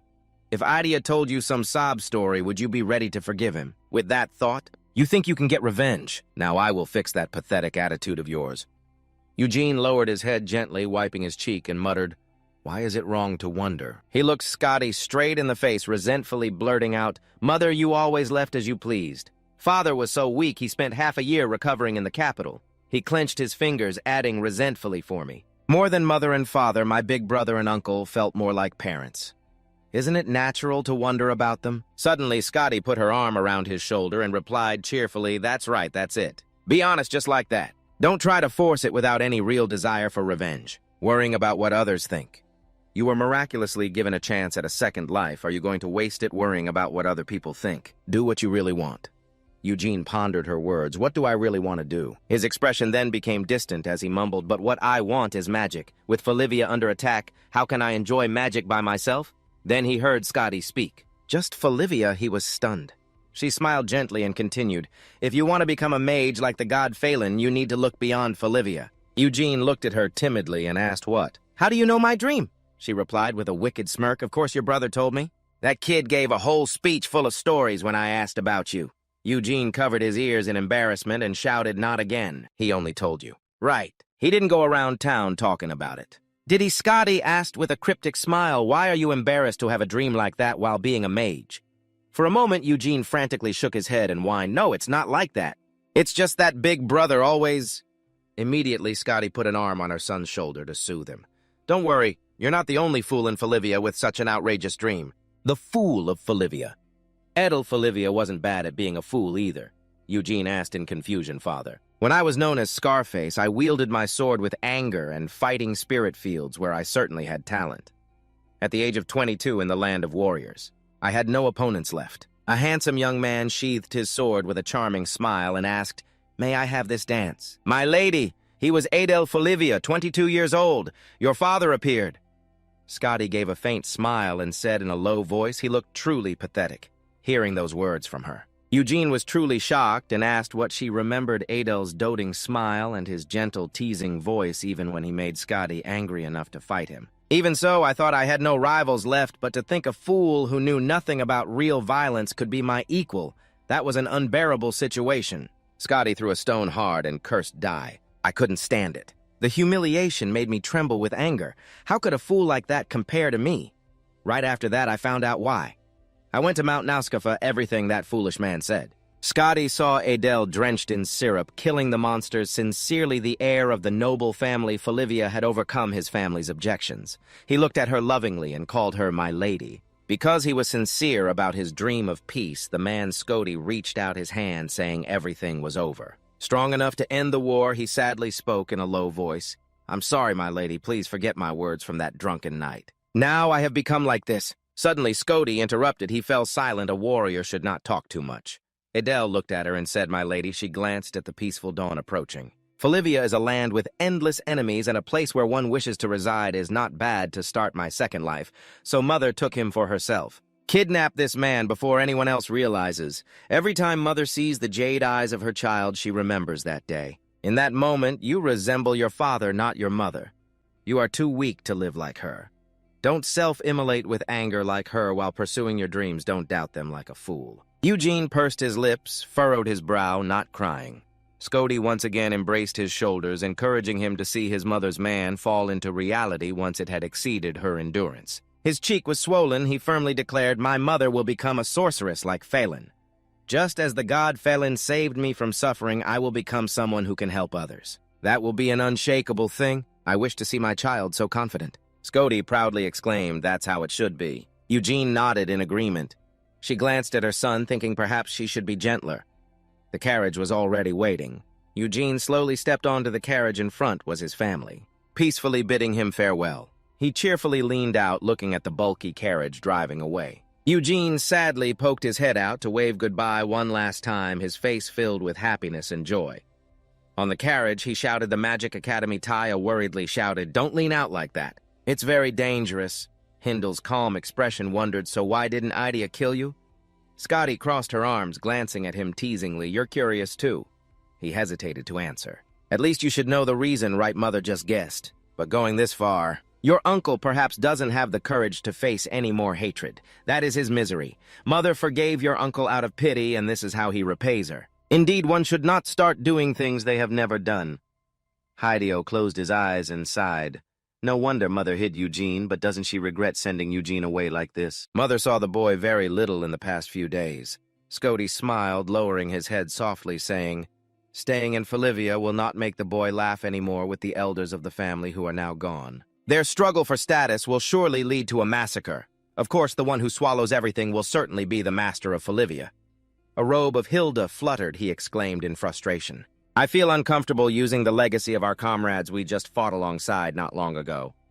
Scotty frowned, smirking, pointing out that to become a noble. You need the courage to stab the king in the back, not just your comrades. You are only half like your mother. All right, then, let Mother give you a reason to be ruthless. At the far southern horizon, Mother saw the barrier separating the abyss from the broken horizon, and the abyss looked back at her through the gaps. In the barrier, the feeling of experiencing one's existence was too mundane. That was Mother's first time basically admitting she was also afraid to hear that word from Mother Hin. He incredulously asked, what nonsense is Mother talking about? She pondered for a moment, then turned her face seriously and replied, I'm not joking. Do you think I came back just to joke? Soon there will be a war with the Abyss that will make the Northern War of 21 years ago pale in comparison, and a sudden uprising among the worshippers of the Abyss. It might not be unrelated.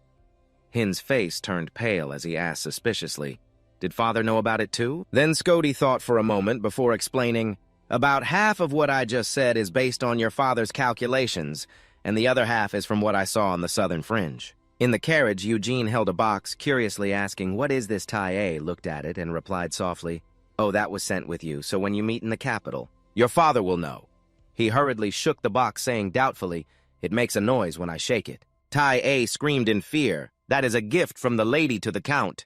The carriage shook relentlessly, and the voices of both could be heard. "Let me open it just once, don't even dream about it." Scenes drenched in syrup and the humiliating words of that day surfaced in Edia's memory. "You pathetic creature. It should have been you instead of Adele that day. What a disgrace to the Falivia family. It would be better if you died." In that dark scene, a light suddenly appeared and caught his attention, and from within that light, a small, adorable Eugene crawled out and moved towards Idia.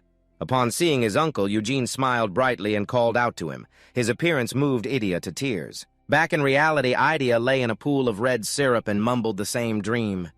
"Even after getting my revenge, I cannot escape the past." So in the end, revenge was meaningless. Suddenly his eyes glanced to the side and he said in a low voice, "But what is wrong with you?" Idia called out to Iceland coldly. Whether from a burst of kindness or something else, Iceland gently asked Han, "Are you all right?" Idia, with his usual indifferent attitude, asked with cold sarcasm, as you can see. "Did you come to see me personally just to ask how I am?" Iceland ignored his unpleasant face and replied casually, "Of course not." Then he mentioned Eugene and the miracle that the kid named Eugene had created. The elder of Nagrin witnessed it was the news he delivered to Idia. "The prophet has made a judgment." These words surprised Idia so much that he exclaimed, "What?" But Iceland calmly relayed the message. He said not to worry about it. After some thought, Idia agreed with the prophet's method. "I think so too. After all, he is just a child." Suddenly his expression turned terrifying and he questioned in a growl, "But why did you personally deliver this news to me?" Iceland was amused by this look and felt the urge to tease him.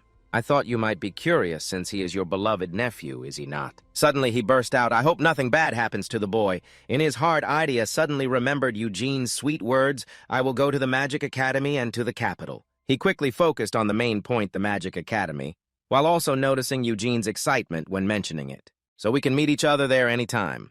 Without hesitation, Idia quickly ordered a maidservant contact Elysius in the capital. The maidservant immediately obeyed and asked, "Understood, my lord. What message should I send?" "Tell him to protect Eugene with the life I gave him." Meanwhile, Iceland stroked an orb in his hand and remarked, "Eugene Falivia seems to be well loved by Phelan." A sinister smile spread across his lips as he said with certainty, "But if the prophet says not to worry, it certainly will not affect the big picture." Confident as he was still quite wary of Eugene. But there is no reason to keep a stumbling block around just because it is not blocking the path. As he said this, Iceland suddenly crushed the orb in his hand, "Especially if that stone is in my territory." Then he ordered his subordinate, "I am leaving this matter to you. Soho, eliminate him quietly."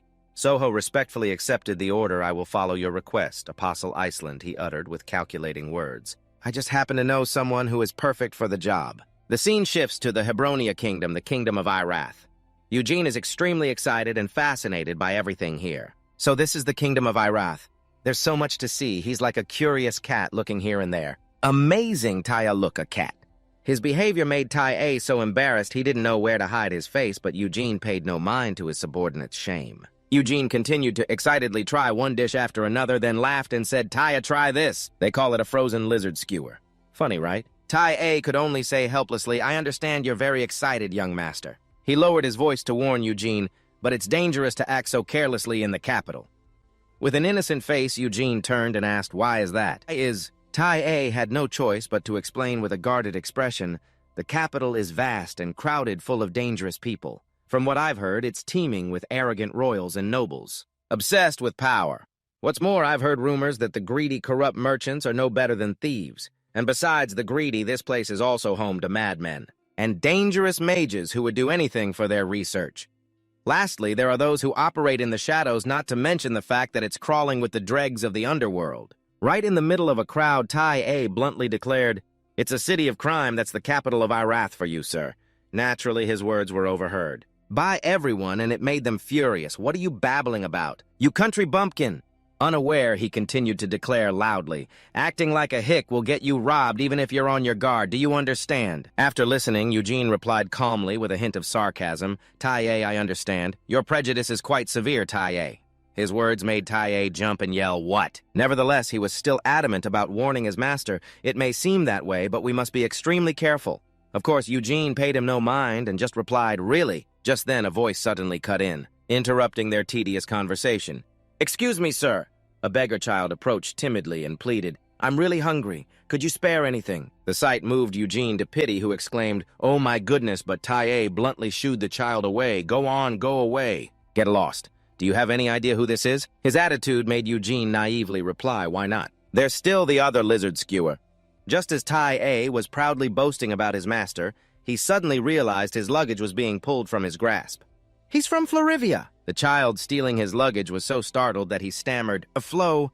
His face was full of confusion. Tamia the thief was equally shocked and muttered, "Florivia." Eugene finally realized what was happening and yelled, "Pickpocket."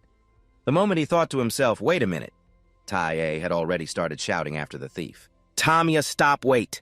The pitiful beggar child from before also took the chance to flee, turning back to taunt Taye and Eugene, "You idiots, country bumpkins." Only now did Eugene naively realize, oh, so they're accomplices. The kid kept running while taunting him, "Eat that lizard yourself." The situation made Taye both flustered and frantic, and he screamed, "What do we do? The gift for the count is in there." So without a second thought, Eugene let out a sigh and then chased after Tamia, not forgetting to call back to Taye, "I'll get it back." His sudden action left Taye stunned, exclaiming, "What?" Though he was dazed, he fortunately recovered his senses and called out to Eugene amidst the chaos. They didn't notice that someone was eating while watching them. "You need to register at the Magic Academy today, young master." No matter how much Tamia yelled, Eugene just ran off as usual. "Just report it to the guards. Get back here." The one who had been eating and watching them was none other than Soho. He judged the two of them to be quite chaotic. Back to Tamia, who was running for his life, the main reason being that Eugene was hot on his heels. "Stop right there. The fact that you can keep up with me is making Tamia a little terrified. This is crazy." And so the kid had to go full throttle to shake him off, which made him a little surprised and exclaim, "He's surprisingly fast." Tamia, while hastily fleeing, wondered how this country bumpkin could chase him through these alleys. The kid didn't quite understand. No matter how fast he was, why couldn't he shake off Eugene even though he was always trying to misdirect him? While running, we go back to Eugene, who was using his divine eyes. He could feel how useful these eyes were. When facing real battles, his senses became sharper. Beyond muscle movements and the vibrations of strings, he was well aware of the immature attempts to shake him off. "I'm starting to see more. He probably tried to confuse me by leaving false trails, however, all of it is useless in my eyes. But in my eyes, all the tracks appear right before me. Even the real tracks are crystal clear. Combining these tracks reveals the escape route. That kid's true one. There it is." Finally, Eugene caught up to Tamia right here in an alley. I don't know what he saw, but his face was filled with shock. It turned out Tamia was being held roughly by the hand, causing the kid to scream in pain. My hand, the one acting so violently, was Soho. As soon as he saw Eugene arrive, he casually greeted him. "Hello."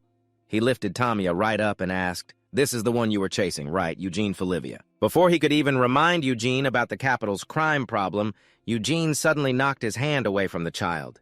"It seems this is your first time in the capital. There are a lot of bad guys like him here, so be careful."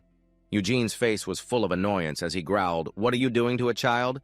That attitude made Soho ask, "Are you mad at me?" Fearing Eugene would misunderstand his good intentions, Soho explained, "But I think you're mistaken. He's a thief and I was just helping you." Eugene obviously knew that. He was just annoyed by the man's roughness. "I know, but there's no need to break the kid's arm." The man paid no mind to his words and casually assumed, it seems you don't know about these people. How terrible these people are. Even if you break their legs, they still won't learn their lesson." After saying that, he glanced towards the little thief, who took the opportunity while they were talking to run away. "Look there." Just as Soho was about to mock the little one. Even after being saved, some people are just ungrateful. Then Eugene shoved him hard to one side and said, "Shut up." Seeing him walk forward, he asked with curiosity, "You're going to chase him?" His stubbornness made him ask again, "Why are you doing that? Are you trying to reason with him?" Obviously, those words angered Eugene, who gritted his teeth and asked, "Are you looking for a fight?" With an annoying nonchalance, Soho stepped back and replied, "Sorry, I did not mean to provoke you. I am just genuinely curious to hear your thoughts." The name Folivia makes people see things differently, does it not? If there is a peaceful solution, then I will admit I was wrong. Seeing that you would not even look at him, he just kept rambling on. I should have introduced myself sooner. I am Levon, son of a common merchant in the capital. Seeing that he was finally being polite, Eugene deigned to turn his head and say, is it not better to try talking than breaking a child's arm? After that, he politely shook Soho's hand and introduced himself. Eugene Folivia, youngest son of the Folivia family, as you seem to already know. That action of his made Soho acknowledge him as expected. Then he continued to speak. Coming from a merchant family, we have all sorts of information. His mind was currently busy thinking that was not just a random comment for him. A curiosity grew within him. Why are the apostles of the eternal law interested in someone like him? And to answer that question, he decided that testing him a little would not hurt, so he let Eugene know. I also know the thieves' hideout.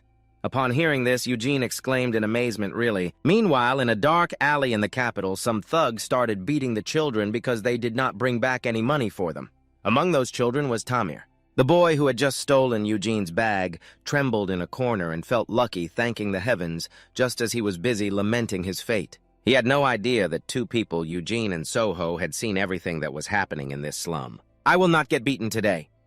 Soho looked at the speechless and shocked Eugene, then asked in a low voice, this is not quite the right atmosphere for a calm discussion, is it? Looking at Eugene's wide-eyed and shocked face, Soho could only assume that he had lost his mind. And indeed, Eugene now looked as if he was scared out of his wits. How could this be? It seems this was also within Soho's predictions. Indeed, looking at the reality, it could only happen this way. He judged Eugene in his mind. You grew up sheltered under the name Folivia. You can only shamelessly play the hero.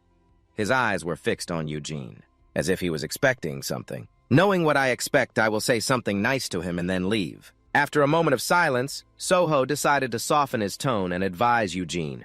Go back. There is nothing good about getting involved with such scum. Everyone knows the alley thugs are connected to the Abyss. His words made Eugene ask suspiciously the Abyss, but he just kept saying that the stolen item could be handed over to the guards. Are you not enrolling in the Magic Academy today? Hearing this, Eugene was stunned and stammered out an ah. Magic! Then, as if possessed, he mumbled to himself, that is right. I need to enroll in the Magic Academy because I have to become a mage. His voice slowly rang out. And the reason I want to become a mage is because I was saved by the god Phelan. Suddenly, he jumped to his feet and yelled, startling Soho slightly. I also want to become someone who can save others. At this point, Eugene finally noticed Soho and turned to him saying sincerely, thank you for bringing me here. I can handle it from here, so you should go back. He gently and worriedly advised Soho to go first. If you stay here, you could also be in danger. His words and actions startled Soho, who shouted out what his eyes were filled with horror. Are you really going to fight? He never expected Eugene to actually stand up for people he didn't even know, for kids he had never met before. Back with the poor children who were still being beaten? You bastard, I should feed you to the dogs. Before that guy could hit the child again, Eugene landed a kick right in his groin and yelled, or should I hand you over to the guards? His presence left the thugs and the children stunned into silence. After a moment, whispers erupted. What is this? Who is this guy? Who is he? Just then, Eugene put on a commanding air and ordered the thugs, if you repent right now and promise not to hit these children again, I will let you go. Every word he spoke left them completely dumbfounded. Huh, and my purse too. Give it back. At that moment, the guy Eugene had kicked in the groin suddenly roared, you idiots, what are you waiting for? He ordered his lackeys to grab Eugene. Get him. Suddenly, Eugene grabbed a whole bucket of water from somewhere. Then he threw it straight at the thugs and yelled, I knew it! The moment the gang was hit by the splash of water, they realized in horror that it was magic. In that instant, one of them tried to sneak attack Eugene. You little brat. Obviously, Eugene had already seen it and dodged with ease. What's more, he even gave the guy a punch right in the face. His abilities made the children's eyes widen in complete admiration. After dealing with that swarm of pests, Eugene immediately turned to check on the kids. Are you all okay? He also kindly tried to reassure them, don't be afraid. Just as he was about to play the hero and say, I will protect you, he suddenly heard the voices of some shameless people. Those shameless people were forcing the children to be human shields. You brats, what do you think you're doing? Your families are being attacked and you're just standing there watching. How can you just stand still, you ungrateful orphans? This scene made Eugene freeze. I'm sorry, I'm sorry. The poor child's pleas for mercy echoed in his ears. Please spare our lives. That chaotic scene threw him into turmoil once again. Why did it have to go this far? Meanwhile, Soho was observing everything from up high. What just happened forced him to reevaluate Eugene. If defeating bad guys was enough to solve everything, then what problems would the world even have? You're not just some young master who's all talk. I have to admit that. However, there was one thing he still had to criticize. But in the end, you have nothing but a little courage. As he was muttering to himself, he suddenly noticed something. You're nothing special at all. Down below, a thug yelled loudly towards the kids hiding behind Eugene. You kids hiding back there, what are you doing? He actually ordered the frail, bony children to take down Eugene. If you don't want to die, pin him down. While the big guy with a brain the size of a grape was busy scolding the children, a mysterious figure appeared from nowhere. Do you think he'll be here forever? Anyone who hesitates now will definitely get a beating later. Right at the moment, that guy was about to spout more curses. So frustrating. Suddenly, he was sent flying by a slap from the mysterious newcomer. Then the mysterious figure slowly uttered what brings... It seems this person's appearance has. Left Eugene quite shocked. This person. The tall figure with an appearance no different from a monster's spoke slowly. A person as noble as yourself. Regardless of what this person was saying, Eugene could only think he's so strong. While the figure respectfully asked him doing in this filthy place again. It seemed that the entire gang of thugs here knew the mysterious person. So they were furious when he hit them. Father Joseph, why did you suddenly attack us? The one called Father Joseph became enraged at being questioned by this thug. He mercilessly beat the man and roared, Shut up, you pathetic scoundrels! Have you lost your minds beating up children? The old man cursed as he beat him relentlessly in front of Eugene, saying, When you see someone of high status, you either get beaten like a dog or you wag your tail like one. After teaching this unruly bunch a lesson, Joseph then softened his voice, turned to Eugene and asked, He is an uneducated brute. I apologize, my lord, but may I ask what brings you to this wretched place? Although a bit intimidated by the old man, Eugene answered honestly, I was looking for a stolen item, but then I saw these children being brutally beaten. His words made Joseph a bit embarrassed and flustered. To see such barbaric behavior from these uneducated men. It must have shocked you, those rotten bastards. I will discipline them myself. We will also find your item at once. Then he suddenly exclaimed, That's right, my lord, may I have your name? I assure you that something like this will never happen again. Without any hesitation or fear, Eugene stepped in front of Joseph and introduced himself in a clear voice. Eugene Florivia, the youngest son of the Florivia family. We will be staying in the capital from now on, so remember to act wisely. As soon as he heard that Eugene was from that legendary family, Joseph's face filled with surprise as he exclaimed, Florivia. Then he hesitated and asked, If you are the youngest son of the Florivia family, then you must be the one suffering from that incurable disease. Eugene quickly confirmed, but was also curious as to how the old man knew. That's right. How did you know about that? Asterisk. Am I that famous? Why does everyone know Asterisk? Suddenly the old man became enthusiastic and gushed with admiration for Eugene's uncle. Of course we know. You are the beloved nephew of Lord Idia. There is no one here who has not been blessed by Lord Idia's generosity. And then the old man revealed something shocking. Making Eugene's eyes widen in astonishment, he said, Lord Idia ordered me to protect you, Lord Eugene. Eugene shouted, What, really? Meanwhile, Soho sighed upon seeing someone arrive to protect Eugene. Asterisk. All of this is because of my own unnecessary curiosity. His eyes filled with killing intent gazed down below. I've missed the easiest chance to kill Eugene Florivia. And Eugene, upon hearing Joseph knew his uncle, hurriedly asked, So you know my uncle. Can I meet him? Seeing him so agitated, Joseph smiled reassuringly. Please calm down. Suddenly his face took on a sly look as he chuckled and asked, It seems you have many questions. This conversation might take a while. Shall we go somewhere for some tea? Eugene was about to say something, then hesitated. It's all right today, I have time. He seemed to remember something and jumped in surprise. That's right. It was only then that he remembered he needed to register for school. Today, I have to register at the Magic Academy. A while later at the academy under Tamia's assessing gaze, Eugene was calmly talking to someone. I'm sorry I'm busy today. It seems we'll have to say goodbye before we've had a chance to talk. Yes. It turns out he was kindly treating Tamia while instructing the little boy. If those adults bully you again, just run here. I'll scold them for you. You're very fast, so you can do it right. Flustered by his kindness, the little boy replied, Yes. After a moment of treatment, Tamia's arm was all right. Luckily, your arm isn't broken, so just bandaging it up a bit will be fine. Suddenly, Tamia, with tears in her eyes, asked, Why would you do that for someone like me I tried to steal from you? Eugene replied sympathetically, I don't think you're a bad person. You're just scared of adults, aren't you? Yes. He hugged Tamiya tightly and declared, I will protect you from those bullies. The important thing is what you do from now on, understand?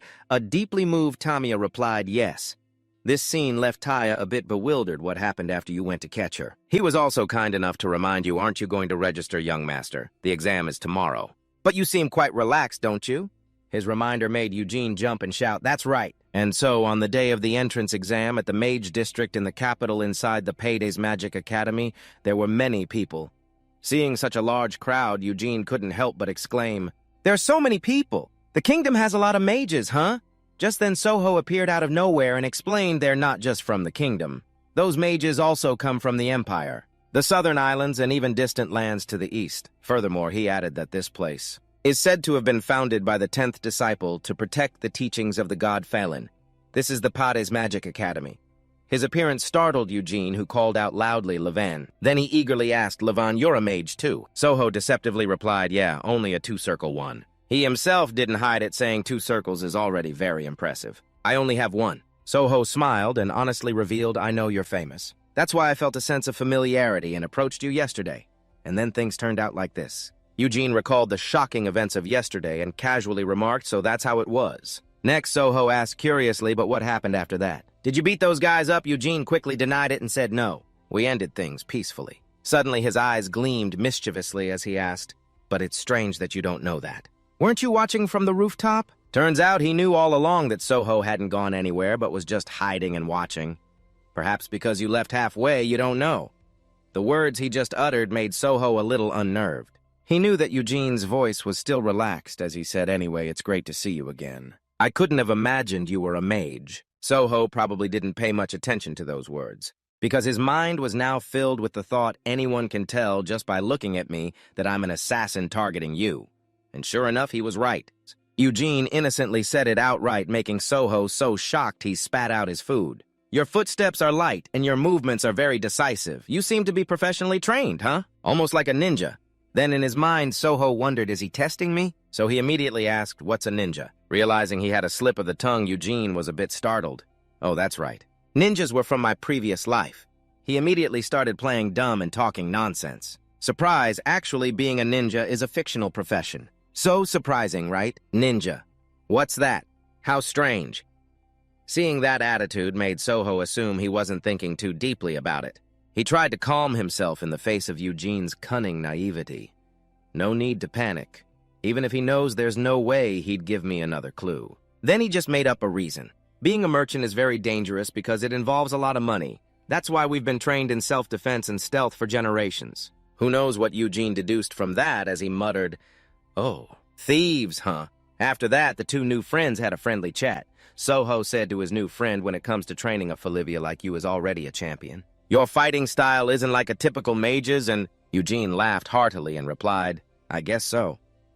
Their conversation reached the ears of those around them who started mocking the 2. What the heck? Why are they showing off like that? Is that considered showing off? Hearing them gossiping, Soho immediately whispered to Eugene, could you lower your voice a little? It seems we're attracting too much attention. Eugene, still with his innocent demeanor, asked why. Everyone else is talking, so what's the big deal? So Soho had to explain.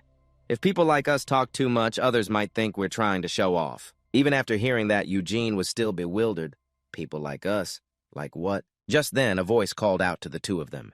Candidates Eugene Folivia and Levan, please report to Professor Simon's office on the 3rd floor. I repeat, candidates Eugene Folivia and Levan. After hearing that, Eugene wondered, just the 2 of us, why? A moment later in a room, the person who had summoned the 2 young men looked at Eugene and called his name.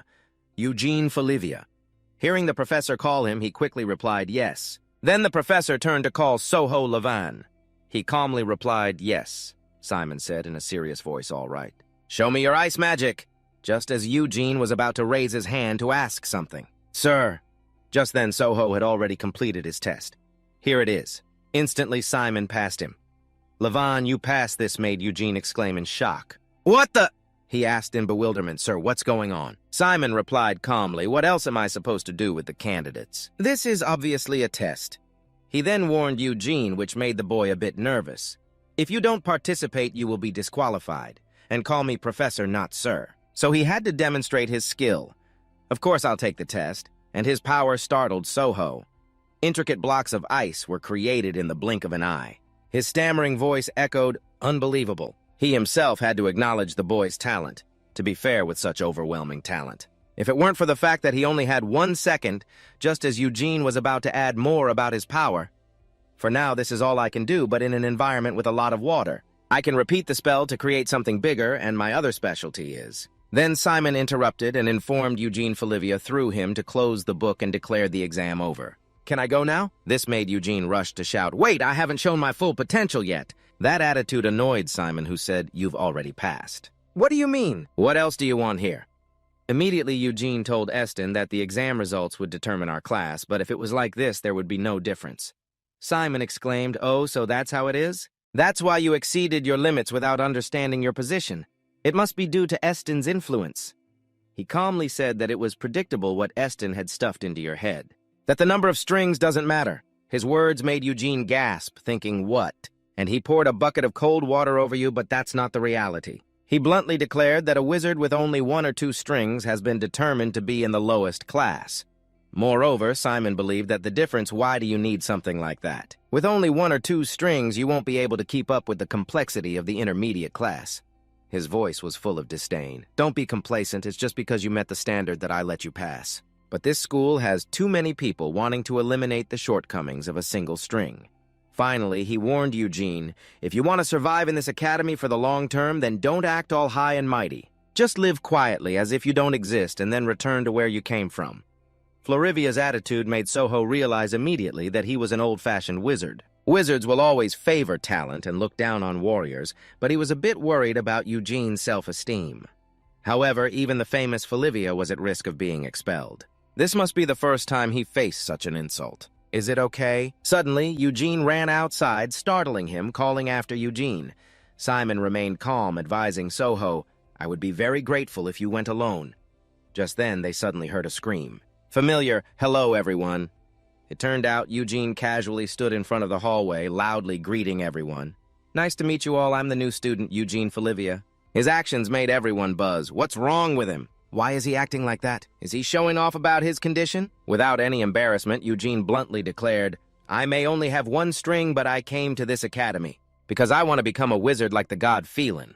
His impulsive action truly intrigued everyone. Wow, impressive, he has spirit. Just then, someone else walked in. "What noise is this?" Annika quickly spotted a familiar face. Oh, just as Eugene was about to showcase his skills and abilities. Then Simon suddenly jumped out from somewhere with the intention to stop him. "Wait, what are you doing?" Of course, it was too late because he had already made his move. The sword technique was such that a surge of power along with a brilliant spark appeared, leaving everyone in awe. Annika was so surprised that she froze, then exclaimed. The butler beside her, seeing this, worriedly called out, "Sir, assist!" Returning to Eugene, his voice slowly rang out. From now on, he glanced at Simon and said, "I hope to receive assistance." Simon, both angry and helpless, squeezed out each word. He really doesn't know his place, Folivia. As for Soho, at that moment, he could only utter a single word. Crazy. He could only describe Eugene with one phrase, this madman. Taya proudly and confidently announced it was all thanks to the young master. The young master of the Folivia family left a huge mark at the Magic Academy. Then he suddenly went crazy and cursed out Eugene VI to his face about being disciplined before the opening ceremony. Eugene knew he was wrong, so he looked away guiltily and replied, "Was it that bad?" Unlike his nonchalant attitude, Taya was extremely worried and panicked, saying, setting off a berserk spell in a hall full of people. "Why would you do that? You're lucky you only got a warning for that." Obviously, as usual, he said something punch-worthy, but I've already angered the teacher. But it's not like it was a dangerous spell. Helpless before his master Taya could only think, and you call that an excuse. At least the Count wasn't present. Imagine how shocked he would be if he himself had heard it with his frail health. Next, he turned to ask Soho, the one who has a mudo ziz with Eugene, to please take care of the young master for him. At least it's fortunate the young master has a friend. Please take care of our young master.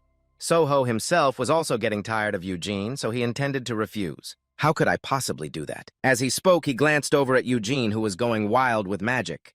A moment later, the two of them left the room. Eugene smiled cheerfully and asked, "The past few days have been chaotic, haven't they?" Soho replied helplessly, "You're the one who caused all that chaos." Even though he was a bit tired of Eugene's antics, he had to admit it was also really refreshing. I was so pissed off at that old witch. At this point, Eugene asked further, so the next time we meet will be at the opening ceremony next week. Soho quickly confirmed and even told him to come to his house if he needed help, right? But if you have any questions before, then come find me.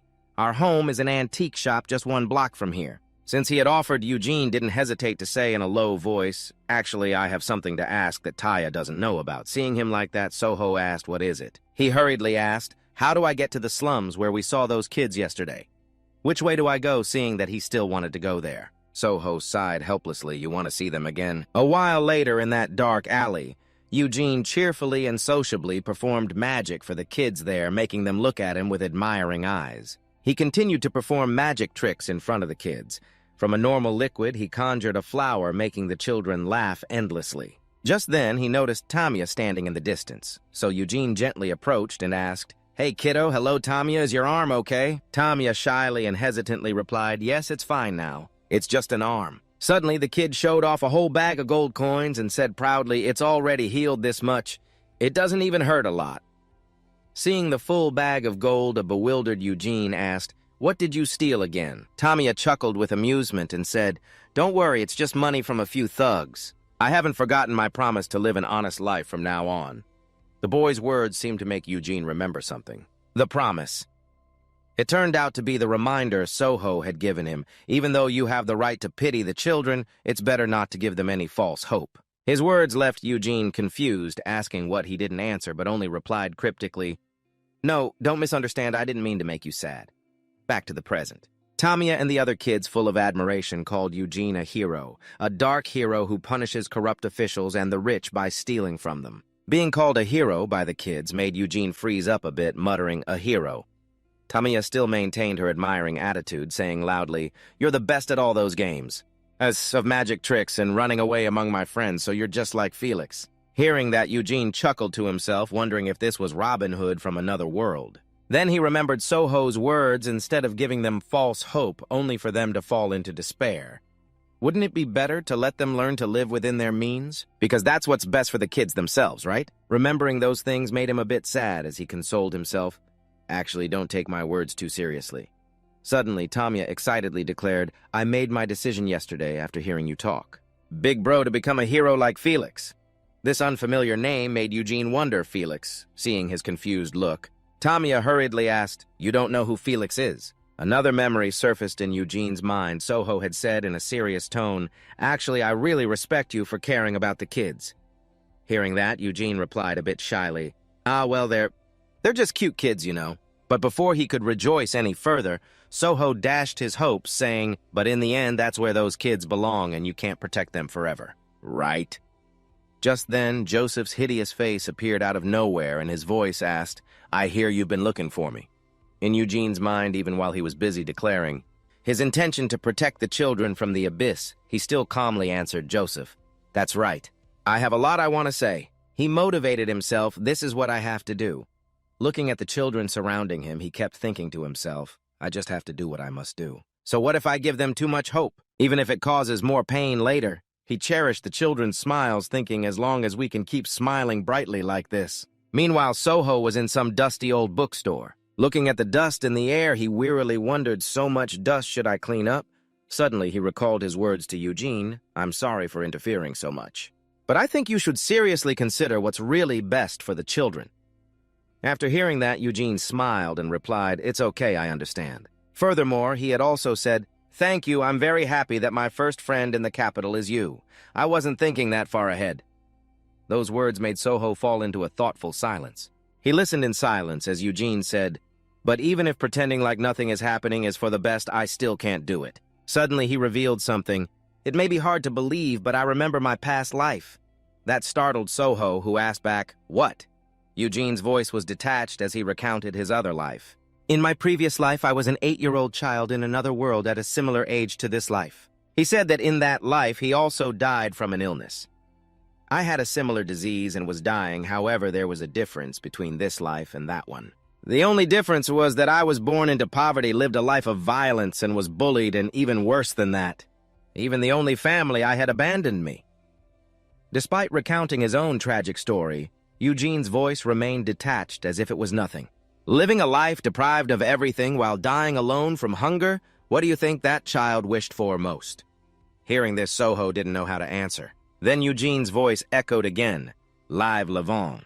He remembered the words the ghost within himself had told him, forget about avenging your father or your brothers. Don't think of kneeling before the enemy as a disgrace anymore. You must survive at all costs because you are all that's left of us. The story Eugene told left Soho. At a loss for words, I don't know. I've never thought of something so extreme like that. I knew I was making him uncomfortable, so Eugene chuckled and asked, sorry, did I just make things too heavy? He hesitated and replied, no, it's fine. So what was that? Eugene answered with conviction. Of course it was love. His words left Soho so stunned he froze. Those children. I don't think they're any different from my past self. Back in the present, Soho slowly picked up the old photograph, then suddenly slammed it onto the shelf and told himself, don't hesitate, that's just the nonsense of a patient driven mad by a life spent fighting his illness. He told himself not to pay so much attention to Eugene. Past lives, love. Such nonsensical conversations. If I keep hanging around him, my head will get weird too, yeah. He declared this can't go on. I'm going to kill him today. The killing intent inside Soho flared up. Yeah, that's right. No need to think about it anymore. The demon inside him awakened. If I don't kill him, I'll be the one who dies. The mere thought made him furious. Soho's mind turned to Eugene again, thinking you're acting so noble and strong now, but if you were in a life-or-death situation, do you really think you could hold on to your morals? As he was preoccupied with his dark thoughts, a sudden knock came at the door. This isn't how I want to live. From outside, a voice called out, hello, is anyone there? It was pitch black outside. Taya said shyly, I'm sorry to bother you at this hour, sir. Sir, he asked worriedly, the young master still hasn't returned, so I was wondering if he is here. Hearing this, Soho asked he still hasn't come back. He wondered to himself, did he get taken down in the slums? Then he said he hasn't come here. Those words only made Taya more worried. As for him, he suddenly decided if that's the case, good. It might put my mind at ease. Then he suddenly remembered something. But the slums are under Edia's control. He remembered Joseph's words from that day. Coincidentally, Sir Edia has ordered us to protect you. Eugene. That left him with a lingering question. It seems he received orders to protect Eugene, but why? That day, Eugene had been extremely surprised and shouted what Soho thought it over, really. Isn't that a bit of a contradiction? But knowing him, it wouldn't be surprising at all. At that moment, Taya burst into tears, shouting, it's true! Where could the young master be this time? I should have tied him up or something. Seeing him like that, Soho's heart softened and he reassured him, calm down. He's strong, so nothing will happen to him. Just as he was about to say, if I hear anything, I'll... Taya suddenly noticed someone. There's something in front of the house. He was startled to find a person lying in front of his house. He rushed to help the person up and realized it was Tamia who had been with the master yesterday. What happened? Tamia's strained voice called out, Eugene! The boy dazedly uttered the name. Then the shocking news was revealed. He fought to protect us from the adults, and he was captured. Unsurprisingly, Tamia cried out in alarm, Master, while Soho already knew this would happen. Just as he'd predicted, interfering with these orphans had gotten him into trouble. Suddenly, two conflicting thoughts surfaced in his mind. Perfect. Self-destruction is the best-case scenario. This should be good news, but why do I feel so disgusted? Something inside him finally snapped. To Tamia's astonishment, Soho's deep voice rang out. Where was he taken? At this very moment. He radiated a murderous aura as if he wanted to eliminate the entire group that dared to kidnap Eugene. Take me there. At the very least, let me handle this myself.